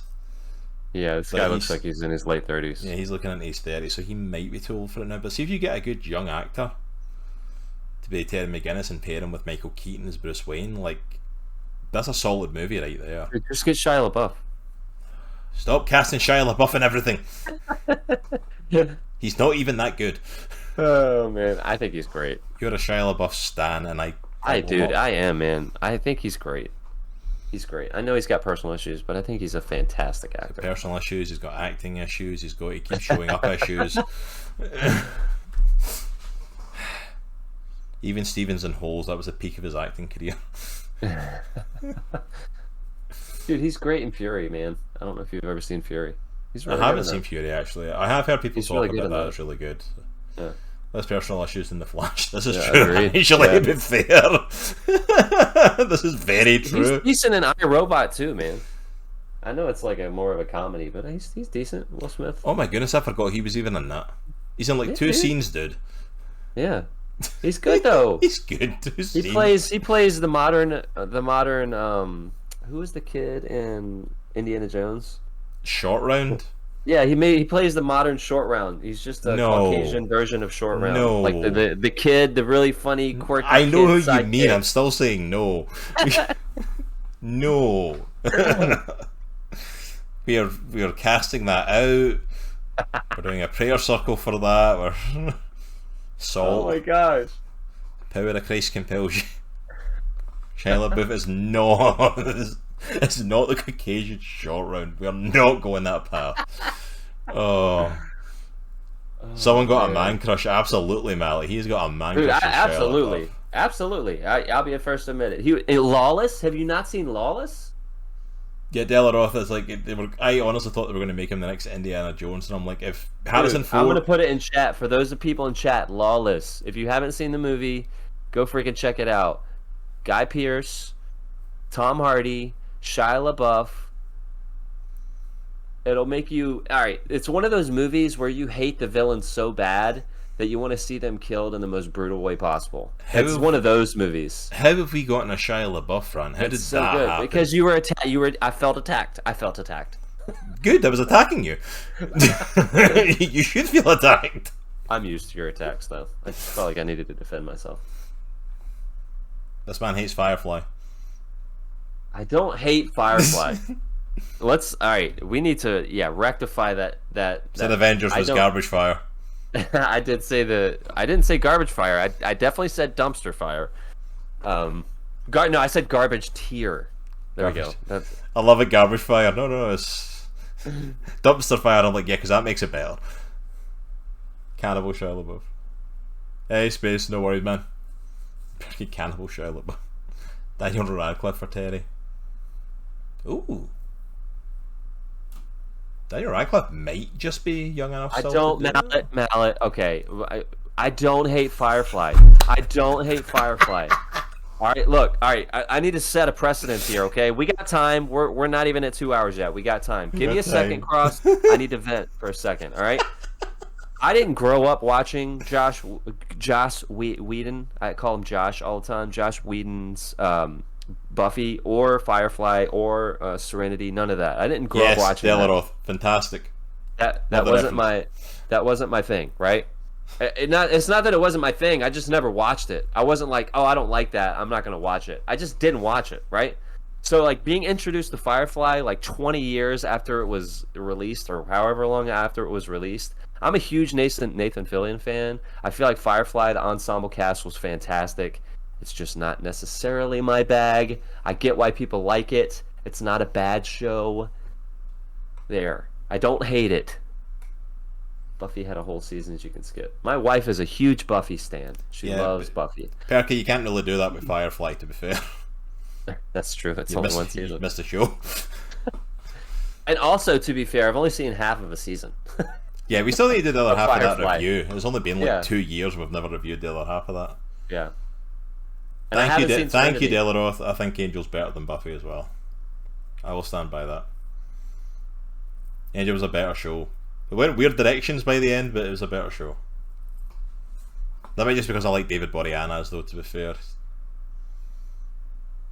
I felt Serenity wrapped everything up. I liked Serenity. Like, our good friend Locke, who's a good friend of the channel, like, wasn't a fan of Serenity. I thought Serenity was a really good wrap up. Nitro doesn't know, he's not watched it because he hates Firefly.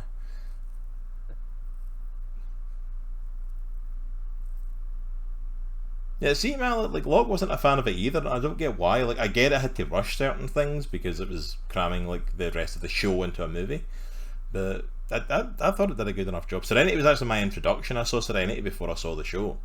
Yeah. And that was what made me want to go back and watch the show, was watching the movie. I watched the movie first, and I'm like, okay, I want to go and see what this is all about. Yeah. I have a hard time looking at Nathan Fillion's character and not thinking of Star-Lord. And I know that's not my that's my problem. That's not anybody else's problem. But see, that's the problem though, is the fact that, like, you look at him and see Star-Lord, but he actually predates it. Yeah, that's what I'm saying. Because, like, in 2001, Star-Lord in the comics was nothing. Yeah. Like Mal Reynolds, he was nothing like that. Hands. I'm not saying they're identical. I get that vibe from him. Like, you know, the sarcastic. Yeah, like, but that's the thing. That's the character he's meant to come across. Womanizer, you know, that type thing. You know. Yeah, that's the character he's meant to come across as, but then, like, everyone knows that it's Star-Lord now, and it's like, yeah, Star-Lord didn't come that way until, like, 2014 though. Literally, before Chris Pratt played him, Star-Lord was nothing like that. Yeah. He was actually more like the Alliance in Firefly than he was like Star-Lord. He was one of the, like, intergalactic police officer-esque people. Got it.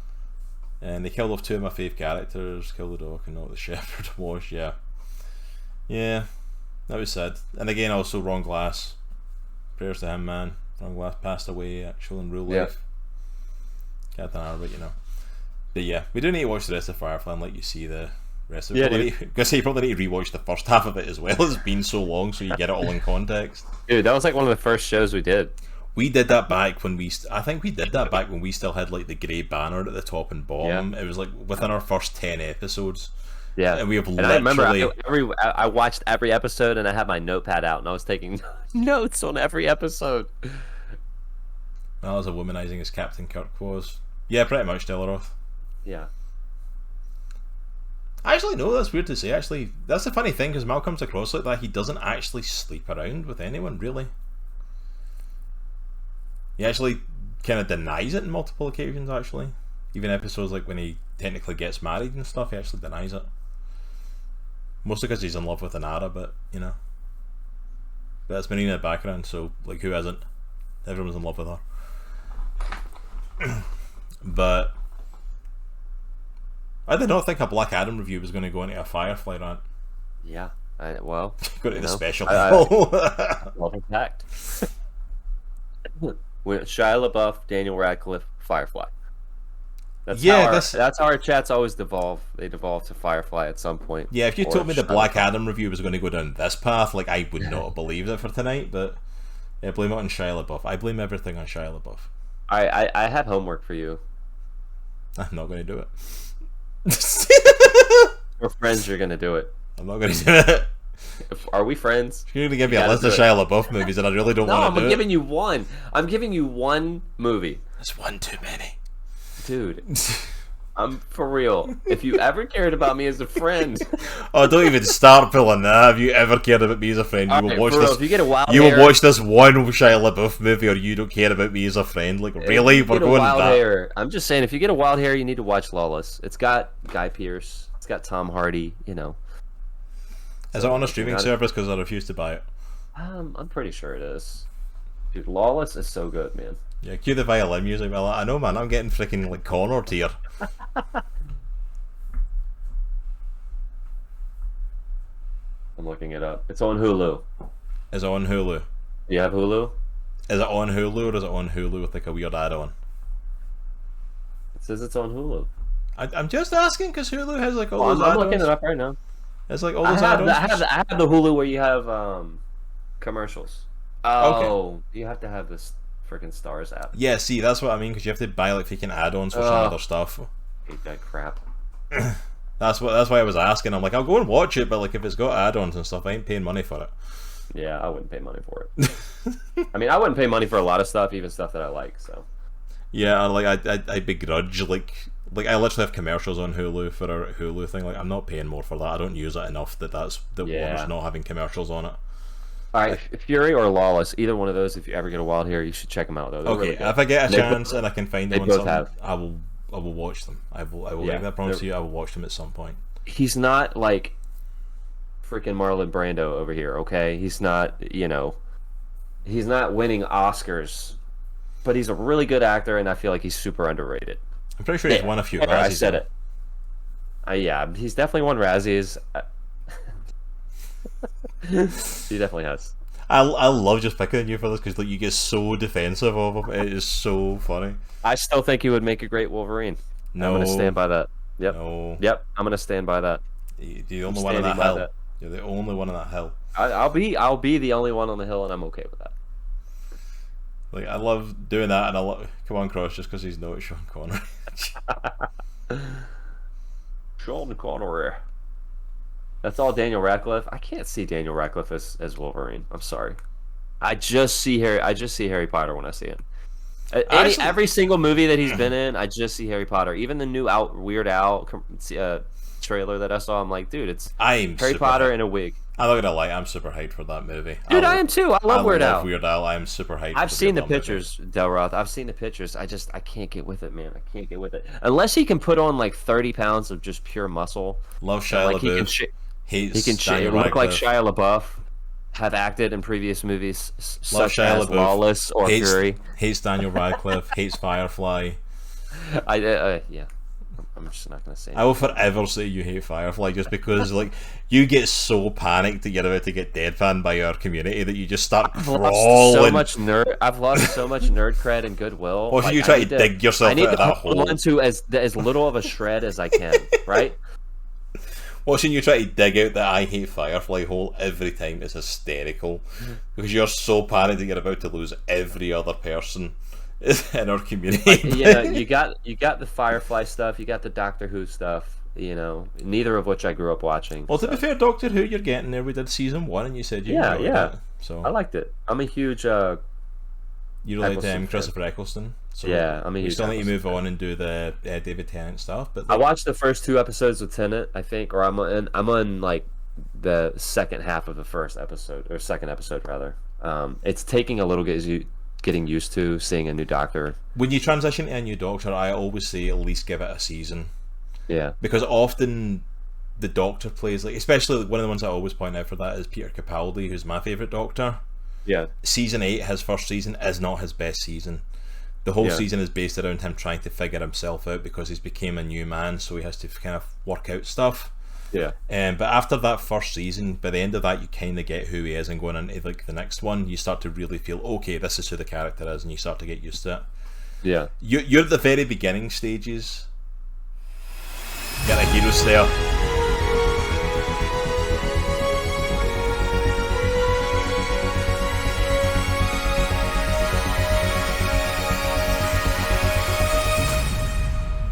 There we go, Heroes there. Thank you for that, King Amos. Tennant is my close second, but Baker will always be my Doctor. Baker was a phenomenal Doctor. To be fair, Baker is unrivaled. He's played the Doctor for like 7 years. He played it longer than like anybody. So, and he is a phenomenal actor for it. But yeah, you're at the start of what all like Doctor Who fans go through, and like swapping between Doctors, which is like you really get to love the Doctor you're watching. They leave, you mourn the fact that they've left and you have to deal with someone new. You start to get used to the new person, you really start to love the new person, then they leave and you have to start mourning that Doctor and get used to it's an ongoing cycle for Doctor Who fans of like you will literally like mourn and fall in love with new Doctors all the time. But yeah, it's like I think you'll enjoy the rest of it. It really starts to get picking up later on. There's some really phenomenal episodes, so I'm still wanting to keep going through with Doctor Who. We made some success with that one. Yeah. I enjoyed it. Like I said, and I'll credit to Nitro as well. He is not a big sci-fi person. He's not massively into the sci-fi shows or some sci-fi stuff. I am a sci-fi fan. I'm just very particular about the type of sci-fi that I like, and I don't know if I've nailed down what I actually like, but I just know what I like when I see it. I don't know if that makes sense. It's like I'm a big kind of sci-fi person. I love tons of different sci-fi stuff. So it's very easy for me to fall into that. Funnily enough, I like more of the more obscure stuff rather than the mainstream. Like, I was never massive on Star Trek or even Star Wars originally. Yeah. Yeah, see, Press by Panda, like, a lot of people started with Eccleston because he was the reboot Doctor, so he was like the introduction, and he doesn't get enough credit for how good of a Doctor he is. Like, because he was the one that, like, reinvigorated the show. And Malik, then you get stuck with the Tarragon with a fez and a bow tie, Matt Smith's Doctor, who's now heading up freaking Game of Thrones, House of the Dragon, of all things, which is just insane. But yeah, he's your favourite. Yeah, I always have a spot for Christopher Eggs, mostly because he dresses like me, like pants, basic shirt, leather jacket, and I'm like talk very sarcastic. I'm like, yeah, that's kind of me. And then Peter Capaldi came around, and I'm like, no, that's definitely me. Like, if you know Peter Capaldi's Doctor, like, that's essentially me. Like, oh, we got the hero stair clipped. Nice. I had to do it. Sorry. But yeah, we went on a nice little tangent afterwards. It's nice. We've got a chance to really tangentless. We haven't talked about Doctor Who or anything like that at all. Okay, last freaking podcast we talked about the fact that we're probably going to be taking the podcast off of Twitch. Yeah. One of the last few podcasts we've got like freaking 10 people in chat watching. Dude, I know. I've been watching the numbers as we've been doing this, and you guys are awesome in chat. Thank you so much for showing up. Yeah, thank you for everyone showing up tonight. This has been a real like little pep in our step and really kind of pick me up for us. So thank you so much for that, guys. So while we have a lot of people in chat, did you want to kind of like talk about next year a little bit at the beginning of next year? You want me to talk about it? Dude, let's do it. Let's do it. Because I've got some pictures set up just in case something like this came up. I'm not going to lie. Because I've been holding off announcing. I wasn't sure when to make the announcement. I mean, we don't have to make an official announcement tonight or anything like that. But... Dude, we're doing it on the podcast. It's officially happening before saying it. So as most of you may know, some of the newer people in may not know, we have started delving into Dungeons and Dragons on the channel. That has become a big headliner for us. We love Dungeons and Dragons so much. To the point of like Dungeons and Dragons on Monday nights is going to become a weekly thing. We're going to start doing it as of 2023. We're going to start doing it weekly on Monday nights. Delaroth, you love D&D? Well, this is perfect for you then, because the podcast is actually going to be coming off of Twitch. We're not going to be live streaming it here. It's still going to go up on YouTube. It's still going to go up on where. Excuse me, all that gas is coming off that Coke I had like an hour ago now. It's going to go up wherever you get your podcast from. It just won't have the interaction with the community on it. But we'll still be here rambling. Yeah. So we'd love the support in that. Seriously, this is ridiculous. Dude, you're getting rocked right now. I don't know what's going on there. But with D&D, we are currently playing with our amazing DM Tom Levine through the Keep on the Borderlands. Yeah. It's a short story to get used to it because we'd never played D&D before. So like it was a all short of us are brand new. to get used to it. Yeah. That will be wrapping up at the end of this year. Oh, I just found you. It's okay. We're still going to be here, Presby. Oh, yeah. Panda, we're still going to be around. We're still going to be like Nitro does art streams. Me and my wife do gaming streams on the channel. We're going to be doing the D&D stream. Just the podcast is going to be moving. Yeah. And just because it wasn't really getting massive numbers, like it used to be on Sunday afternoon and it's on during the evenings. It's just not been doing such. But stop by our D&D streams. We'll still be here. We'll still be chatting. Yeah. So as of 2023, probably in January 2023, we still need to confirm the official date. We will be kicking off a brand new campaign for D&D with a brand new dungeon master. Myself. I'm going to be the brand new dungeon master. This is my first time DMing, and I am homebrewing. Yeah. I am making a homebrew, and it should be here if I put it up. And the homebrew is called Chronicles of Andrasia, No More Humans. So that is going to be the name of the campaign. Bring up the podcast. So I am writing it. I'm doing it from scratch. I have created a world with Andrasia. Do we want to talk about who's playing in it at the moment? Yeah, let's do it. Let's do it, man. Damien is hard but worth it. Yeah, it really is. I'm going to be using Roll20 Delaroth. Yeah, I'm still getting the freaking hang of Roll20. It is not the easiest system in the world. Like you said, the map system is pretty sucky. I had a go at it. It's not super customizable. I had a go at it, and it's like I'm getting a bit better with it now, but I'm like, it's still really not. It's not really easy to get to know. But we're going to be doing it live here on the channel. And there it's our cast, as you can see, at Chronicles of Andrasia. So myself is going to be the Dungeon Master. Nitro is going to be playing... How do you say the last name? I keep not getting this pronunciation correct. Nagalag... Shoot. Okay, you need to be able to say it. If I can't, you need to be able to. Nagalathai, sorry. Nagalathai. So Drogar, Stoneheart, Nagalathai. A Goliath Barbarian. Yeah. You want to give a little thing on your character since you're here? Yeah, so I'll give you a little bit of backstory on the character. So obviously he's a Goliath barbarian, right? He grew up in a barbarian tribe of Goliaths, and you know, from a little age, from a young kid, he loved animals. So he always had like a soft heart for animals. And on a scouting trip, he saw one of his kin murder a bear just for fun. And he proceeded to bash his face in, so he got exiled from the tribe. He has a hand-me-down great sword called Stone's Bane, and he wandered the forest for a little bit and fell in love with druids and animals even more.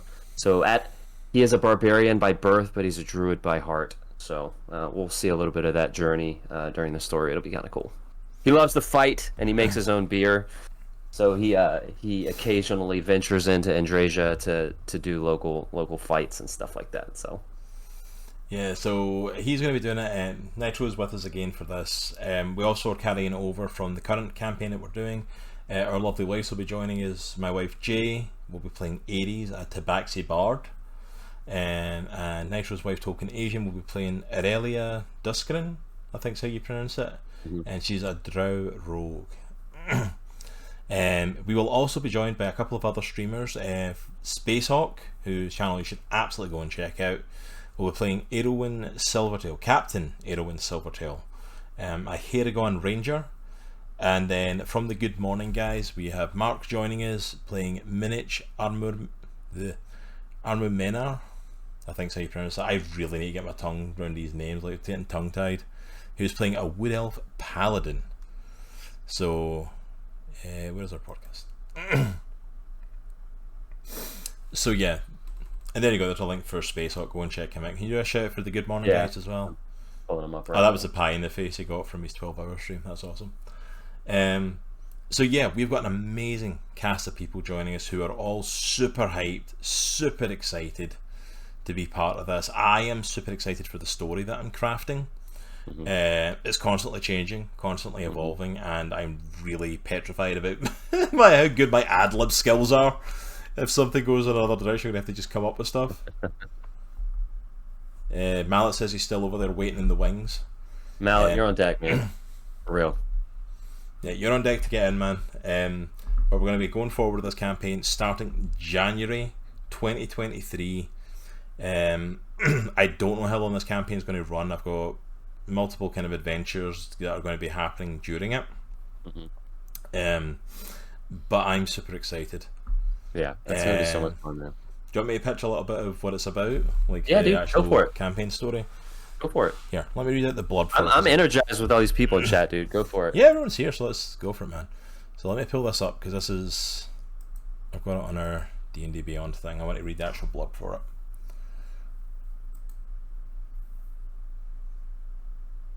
Okay, here we go. Alright. So the blurb that I wrote, and this is the blurb that I sent out to all of them, I said, "Welcome, weary traveller, to the land of Andrasia and the Commonwealth of the Union, also known as Union City.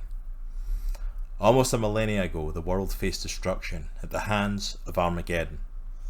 In a last-ditch attempt to save the world, the Dragonborn, Elves and Dwarves joined forces to stop Armageddon, and thus formed the beginning of the Union, which later added other races in an attempt to further bring peace to the land and unify everyone under a banner for everyone's betterment. Following the defeat of Armageddon, however, there appears to be gaps in historical records of each race in the Union.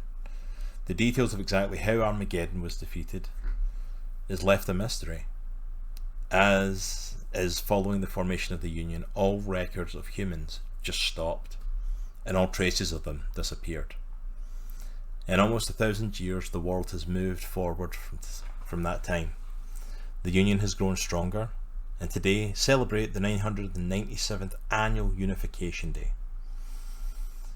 But what happens when the truth of what took place a millennia ago comes into question, and for the first time in nearly 1,000 years, a human stands in Union City?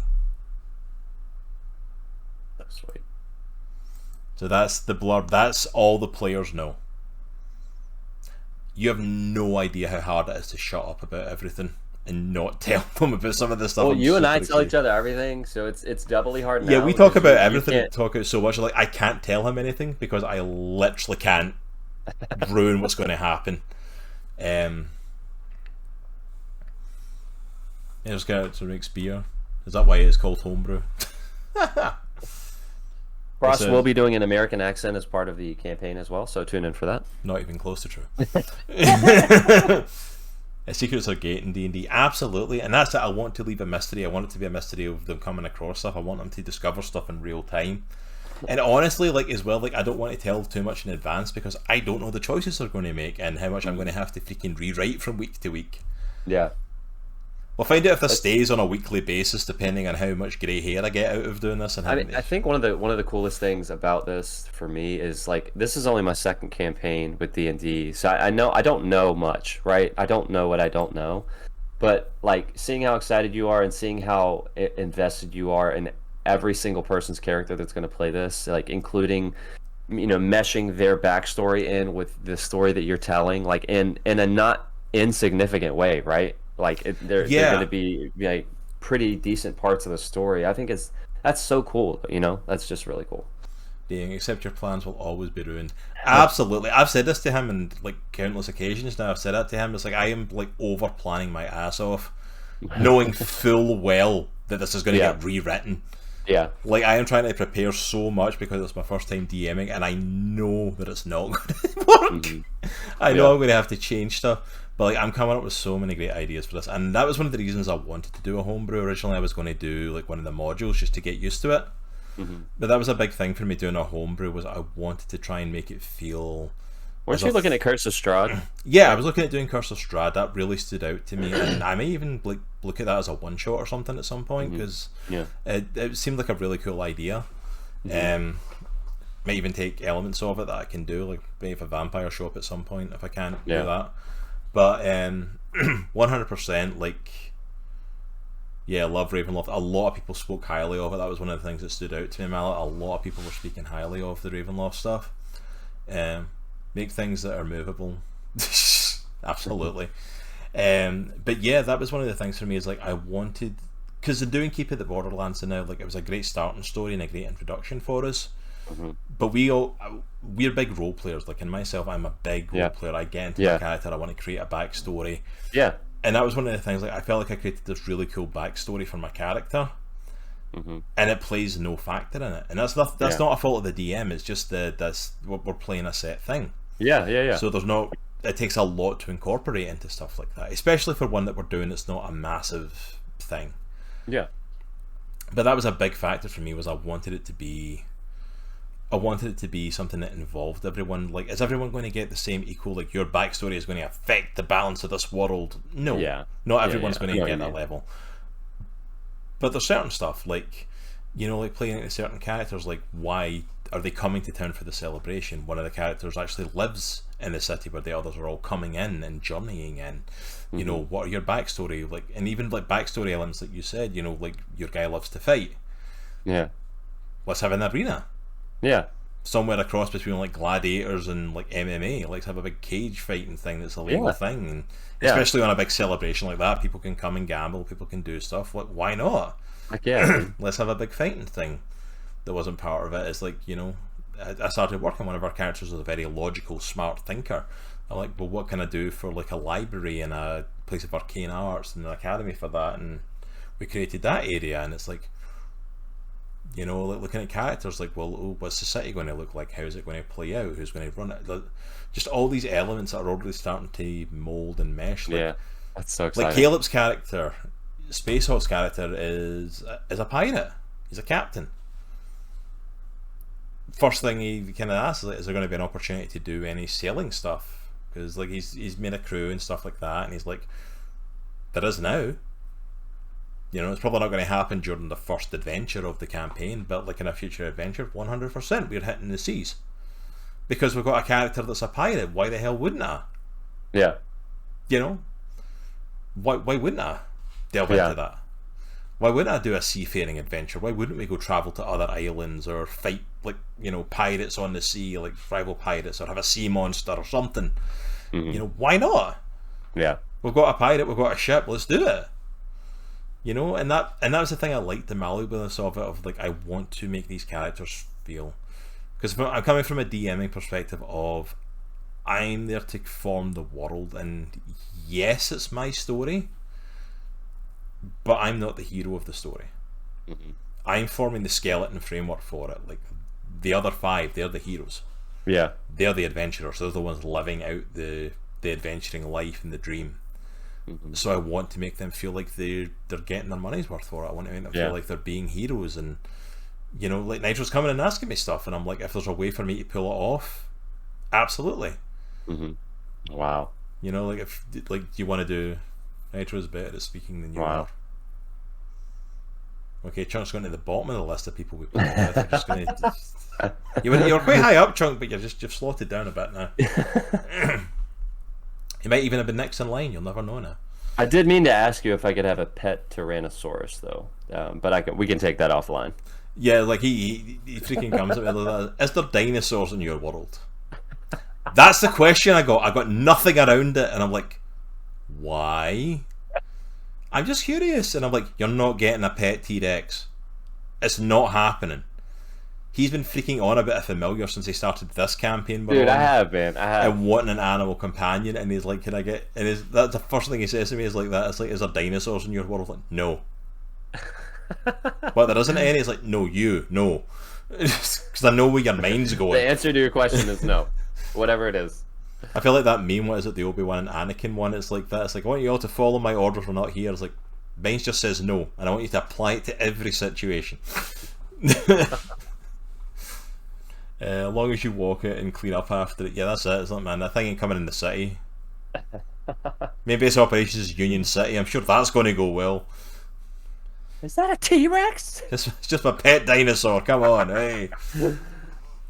But in case you can't tell, we are super excited for this. I'm super excited to be DMing. Like, when we were starting to plan this new campaign, like, we were trying to think of people to DM, and I literally, it was me that said it tonight. Like, what if I DM'd? What if I DM'd? Because we're wanting to do it on a weekly basis. We want to make sure it's someone that meshes well with the group. We want to make sure it all fits together well, and we're like, the easiest way for it to go would be if one of us DM'd, and we're like, why don't I DM? And I was really nervous at first, but the more I started to create the world of Indrasia, like I'm fully, like, depending how I feel at the end of this campaign, like, it might be the same world, the same universe that the next campaign ends up taking place in if I do it again, because like I'm enjoying the world building for this. Next Wednesday I'll be doing a D&D Adventure League at a tabletop gaming store I go to. So excited. Oh, good stuff, Chunk. I'm excited for you, man. I know you've been really enjoying that tabletop store, so that's awesome, man. Mallet said he had a Minotaur character with a Triceratops as a mount. How freaking sweet is that? That's just freaking... This is why I love D&D. Yes. Oh, thank you, Panda. Thank you for the cheer on the one bit for the new DM. I appreciate it. Thank you so much. Why is a horse need a mount? Minotaur, not centaur. Minotaur's... I know, I get them confused all the time, though, Rob. Minotaur's the head of a bull. I can imagine seeing a half-horse person riding a Triceratops. Oh, thank you, Mallet. I appreciate that. 100 bits from Mallet. Thank you so much, sir. We appreciate it. But in case you can't tell, yeah, we're super excited. Our crew is super excited as well. Everyone is super hyped. Spacehawk coming in has got a bit more experience at DM and me. He's been chatting away and asking questions, so he's going to be a great person to add to the table. Yeah. Mark from the Good Morning Guys is going to be interesting because he's right where we were a few months ago. He is like completely brand new to Dungeons and Dragons, but has been so excited to play. So I'm really excited to have a brand new person coming into this world, and just to see it from the DM perspective of how he adapts to everything that's thrown at him. Yeah, because it can be a bit overwhelming at first. There's a lot to it. It is overwhelming. It's a lot to take in, and then you got to role play on top of that. But I think we've got a really good group of people. I think we've got a really good group of classes and races and backstories to meld together. And I think I'm creating a pretty interesting backstory. Like I'm not gonna lie, I'm falling in love with the creation of the big bad for the whole overarching campaign. I've been working on it a bit, and I'm really starting to enjoy the molding for this. I think I'm going to have fun with that character. That's awesome.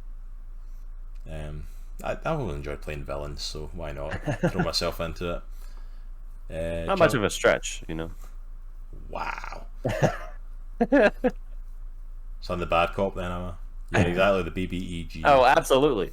Scottish accent automatically equals bad cop. I'm okay with it, to be fair. I'm a Slytherin. I can't help it. It's like it's in my nature to be a jackass. It comes naturally. Chunk saying, yeah, I've only done a short one-shot adventure, so I'm excited to get more D&D experience under my belt. Absolutely, Chunk, and that's it. I could never have predicted how much I loved D&D. Like when we first started, I'll be honest. I get more excited for this. I don't know as well if it's just because a lot of the superhero movies we've been watching and stuff have not been up to par for me. Yeah, I'm starting to get so hyped for D&D. It's like, oh, there's such and such movies coming out. Yeah, but have you seen what I've came up with for our upcoming campaign? This is cool. But I watched a video on Sneak Attack, like the 14th video in a row that I watched about it. I'm learning so much. You know, when we first started playing, I was like, I don't know if I'm gonna like this. What if I don't like it? And I was really nervous that it wasn't really gonna click with me. But after the first session, I was like, dude, I am 100% in, 100%, because, you know, growing up reading books and doing art and all that stuff, like I lived in my head. Like I created worlds inside my brain, you know, when I was little, and you know, even now still. And to be able to kind of live in those worlds and have a character and progress in those worlds, it's so cool. Yeah, looking at the chat there, Mallet's saying when I get to play, I got to play a veteran adventure with all kinds of tricks up my sleeve. Yeah, maybe that's what will happen at some point. This or another campaign will throw you in. Start at level like 6 or 7. Well, I was gonna say, like, when you guys get to a higher level, like all of a sudden you run into Mallet, who's a seasoned adventurer that's already at that level, and just all this experience. Like that'd be kind of cool to do. Yeah, that would be awesome. And Delaroth, my group's been playing nearly monthly since 2016. It's a ton of fun, but scheduling is annoying. See, that's the thing we were worried about with scheduling. That's why we kind of, like, in setting this up, we said to people, like, look, we really want to do this weekly. Almost like immediately once we started playing on the channel, we were like, this needs to be a weekly thing, because like we literally got off at 11 and sat up for like another hour or 2 hours talking D&D, talking campaign stuff, talking about that, and it's like, we need to do this on a weekly basis. Like every 2-3 weeks is not enough. Yeah. And we tried to make that clear to everyone that was joining us. Like, we want this to be a weekly thing on the show. We want this to be weekly. Obviously there'll be weeks we take off for occasions and holidays and different things, but generally, like, I want this to be a Monday night thing. Every time Monday we meet. Yeah. You know, that might change in the future depending how schedules go, but like that's the plan at the moment. We're going to try and do it on a weekly basis. You know? Yeah, and I mean, I guess speaking of schedule, we do have another session for Keep It the Borderlands this coming Monday, I think. Yeah, this coming Monday, we should be set for Keep It the Borderlands again. 9 p.m. Eastern Standard Time. So we do 8 to 10 hour sessions in person. Holy word! I could definitely do an 8 to 10 hour session. That sounds amazing. If I had snacks and had drinks and stuff, I would. Yeah, if we could get food, like bring in snacks, bring in lunch or dinner. Yeah. If I didn't have kids to watch and stuff like that, my kids weren't here or someone else was watching them, I could sit and do an 8-10 hour session easy. No problem. We did like a 3-4 hour session, we're like, and it's like, oh, we're going to wrap up for this week. Like, no, I want to keep going. I'm just getting into it. I know. Snacks and dinner. That's so everyone's cool. Around the table. That's the one sad thing about doing it on here is everyone playing is like, I'd love to do an in-person table. 100%. You know, maybe we'll do that one day. Maybe when people visit, because Space Hulk's going to be moving soon, not that far from us. So, dude, I would love to do an in-person. You know, Joy's down. Do like a special in-person, and because I meant to be buying a camera because we're going to C2E2 next year, and I meant to be buying a camera for vlogging and stuff, so we can use it, set it up, get a mic set up for us, and maybe try and do like a live recording. Yeah, dude, I'm down. You know, at a table, that'd be cool. From my early days playing World of Warcraft, I'd always push to go later. Yeah, I'm not surprised. Short sessions are hard to do for me. I always want to keep going, yeah. And that's what we'll see with them. Like, we'll play it until there's a good stopping point. Like, my goal is to make sure that the people that are involved, like, I don't think I'll mind doing shorter sessions. Like, because we're going to be kicking off about 8:30, because that's when our kids go to bed. So 9:30, 10:30, 11:30, 3-4 hours is probably what we'll be able to do. Yeah. Because we still need to work. We have jobs we go to. But I don't think I'll mind that as much if I know next Monday we're picking up right where we left off. Yeah. You know, next Monday, boom, here we go, we're back into it. Like, rather than having to wait a length of time to get into it, I think I'll be okay with that. Yeah. I'd happily start, like, before dinner time and, like, just play right through. I would have no issues with that. When our kids are a bit older, maybe we'll look at doing that. Yeah. But... Yeah, I think you're right, Delaro. I think you're right. I think that's it. I think when you're streaming, I think it's a good stopping point. People aren't going to hang around unless we're doing like a special, like one shot. Yeah. People aren't going to hang around for a massive thing that's like 10 and hours. I think streaming 3 to 4 hours is a sweet spot for D&D. You know. Yeah, I think 3 to 4 hours is a good sweet spot for streaming in general. Like. Yeah. You know, it's like, I think when you push maybe at most is 6 hours for streaming in general. But I think once you get past that, it's like you're really starting to. You've been on for a lengthy time. Like, I can't imagine being on that just normally for that length. Yeah. But yeah, like I think it's going to be cool. I want to make sure that people enjoy the 3 to 4 hour sessions. They get what they want to get out of it. They feel like they've accomplished or they're continuing the story or something. And I also want to make sure that we leave it at a good stopping point. I want to leave it at a good cliffhanger or a good, oh, this is going to happen. So that people want to come back and see more, or that it keeps the hype up for the players.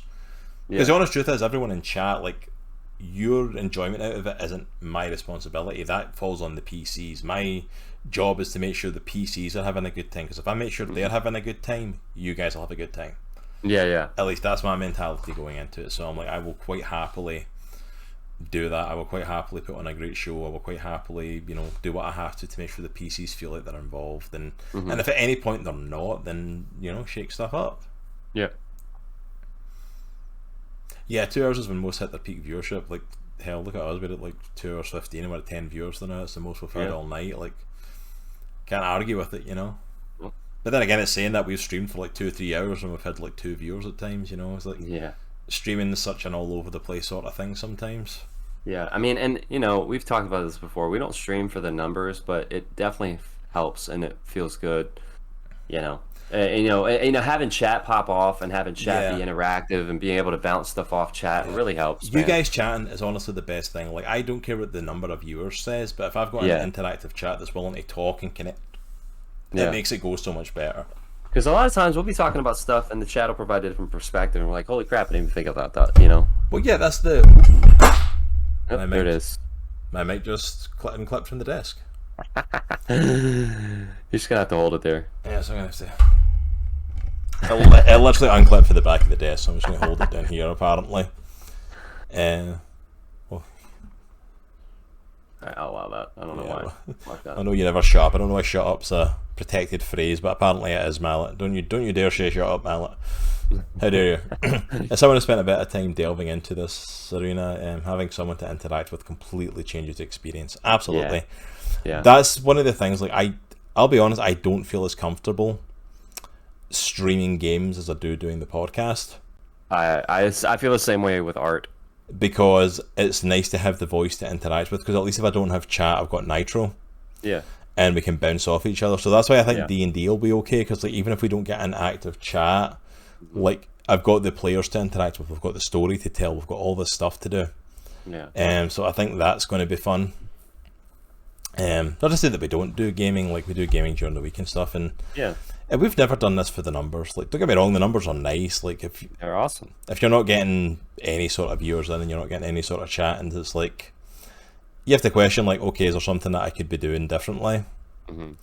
But we've never been about doing the numbers. We've always been about, we're here for whoever shows up. We like to talk about geeky things, nerdy things, comics, movies, D&D. Like, we love all that stuff.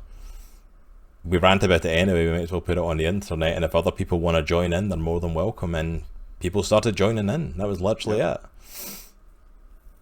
Uh-oh. We got an O. We got a big O from a revelation in chat. How did you like the D&D trailer? I actually liked it. Yeah. I thought it was interesting. Like, it's definitely a step up from the old 1990s Dungeons and Dragons movie. Let me just off of the trailer. But, you know, although Jeremy Irons is hard to beat, but he was definitely beating that movie. But, excuse me. But yeah, seeing a tiefling was neat. Yeah, I love the fact that we're getting some different races. I love the fact that we're getting the different classes, like, pointed out. Chris Pine as a bard was an amazing choice. Yeah. Like, I love the whole section of him coming up with this plan and then going like, what do you do? I do the plan. But what do you do after that? It's like, well, if the plan goes awry, then, you know, I do another plan. It's like, so you make a plan to have a bad plan? It's like, no. It's like, he sings songs too. It's like, I think it's going to have a good bit of comedy to it. Which I still stand by as well. They should kill off somebody, like, immediately in the first session. only to have them come back as a completely different character later on. I seen someone post about that and I was like, absolutely. Dude, that would be hilarious. Hey, Digital Unicorn, how is it going, sweetheart? Good to see you, Mel. We do a little shout out for Digital Unicorn. Chunk, we have not done The Last Ronin yet. We're going to be doing that, I think, in December, right? Cross? Yeah, end of December. That is going to be our last show of the year. We're going to wrap up. That's going to be our December thing. I want to start doing indie comic book clubs, looking at already established properties. Because there's a ton of those, and I want to see what the comic book versions look like. So to kick that off, we're going to be talking about The Last Ronin. So end of next month, we will be talking Last Ronin, and I am super hyped for that. Such a good comic. Go buy it before we talk about it so you can join in. Just trust me. Dude, it's so good. Mallets, Owlbears, Gelatinous Cubes, Displacer Beast, Mimic. I can't wait. I know. There's so much in it. It's cold up in Canada. We've been not bad here. We've been actually a bit warmer the last couple of days than it's been. It's been in the upper 70s here. Oh, like, that's insane. Like, because it was getting freezing, and then it just decided, nah. Mallet in the labyrinth that resembles the gridded dungeon. Absolutely. Agreed. Yes, but a worse costume so that they look like they were brushed. Yes, Panda, that would be amazing. See, I'm all for that. Like, just kill off like one of the main characters. They come back as somebody else. Like they're having to rush into this character, or even have them misspeak. Because I love that when that happened with what was it, Critical Role, when they changed campaigns and they became new characters. Like, they kept trying to do stuff from Vox Machina when they were the Mighty Nine, and they had to like, oh crap, I can't do that anymore. Dude, that's hilarious. Like, I would love to see just random stuff. I want it to be a Dungeons and Dragons movie, not just for the general public, but with jokes for people who know Dungeons and Dragons and are fans of it. I think that would be so funny. Yeah. I would be totally down for that. But like, I'm hyped for it. I think it looks great. I mean, that's like, it came out like after our first, or even before we had. It came out right as before we did our first session. We were advertising it, but we hadn't done it yet. I had no context. Like, I didn't have any context about any of this stuff. But now that I've played it a little bit and I know a little bit more, it's cool. It's cool. And Chunk saying, yeah, such a fantastic comic. Can't wait to hear what you guys have to say about it. Yeah, it's a great comic. If you've never read Teenage Mutant Ninja Turtles: The Last Ronin, it is well worth picking up. It is such a good comic.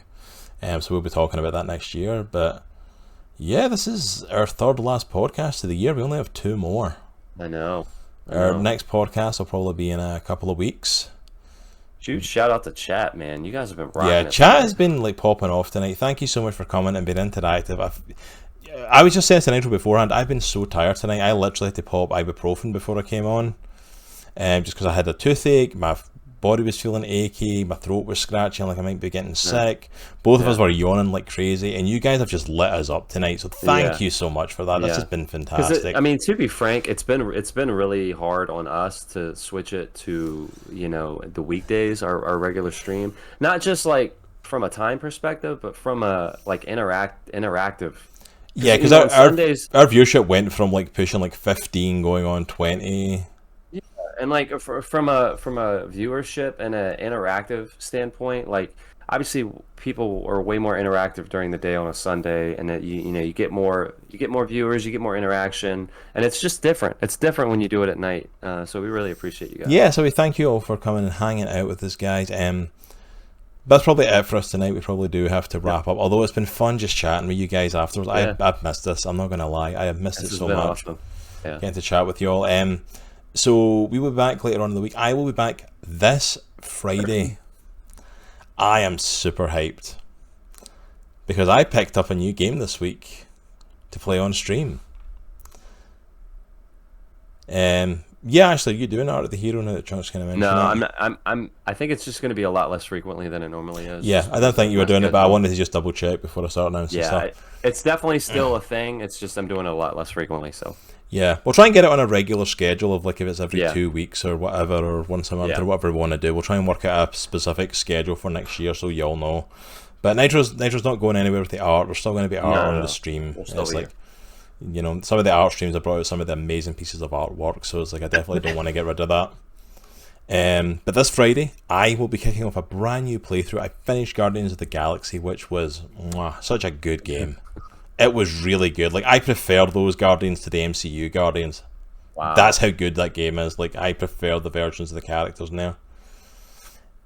This game I'm going to be kicking off, I have never played it before. It's probably going to be sacrilege to some people. But I will be playing The Witcher 3 Wild Hunt. I love RPG games. This is considered one of the best RPG games there is. I have never actually played it. I've never played The Witcher 3. So I got to pick up the Game of the Year edition for $10 thanks to a sale on Steam. Nice. So I am going to be kicking that off. I was meant to do the beta testing for the Old Testament game. I'm probably just going to do that a night that I'm not streaming and just upload it to YouTube. Yeah, that's a lot of game hours. Everyone was telling me that. It's like the main story is like 51 hours. It's like 170 something or that. For like 100%. And I will not be 100%ing it on stream, just off the bat, like, because I have ADHD. I am not going to be able to sit for that many weeks. That would take up like 3 years of like non-stop Friday night streams for me to hit that. So that's not going to happen. But at the very least, I'll get through the main story and some of the side quests. So I'm excited to get into it though, because like I love RPG games and I'm excited. Everyone keeps talking about the Witcher game and how good it is. I've never played it. So it's long overdue for me to actually play the game and get into that. So that'll be happening on Friday. And we will be off this weekend. We don't have anything on this weekend as far as I'm aware. Then next Monday, as Nitro said earlier, we will be back with some D&D. For Friday, by the way, it'll be 8:30 start time. For Monday, I believe it's a 9 o'clock start time. Yeah, 9 p.m. Eastern. We'll be starting 9 o'clock Eastern on Monday for more of D&D, the Keep It the Borderlands. We've got about 4 sessions left, our DM said. So come and join us for the second half of this big playthrough and get in the mood for us kicking off our new campaign next year. Yeah, man, I really wish I could play God of War Ragnarok soon, man. It looks so good. I'm like, it does look really good. Then that's Monday night, and then next Wednesday night, back to our usual schedule. She did a Halloween stream this week, so she isn't streaming tonight. But next week on Wednesday at 8:30, I believe, maybe 9 o'clock. Keep in tune with our socials for that. My lovely wife Jade will be back with more Lost and Random, the Tim Burton-esque dice rolling game.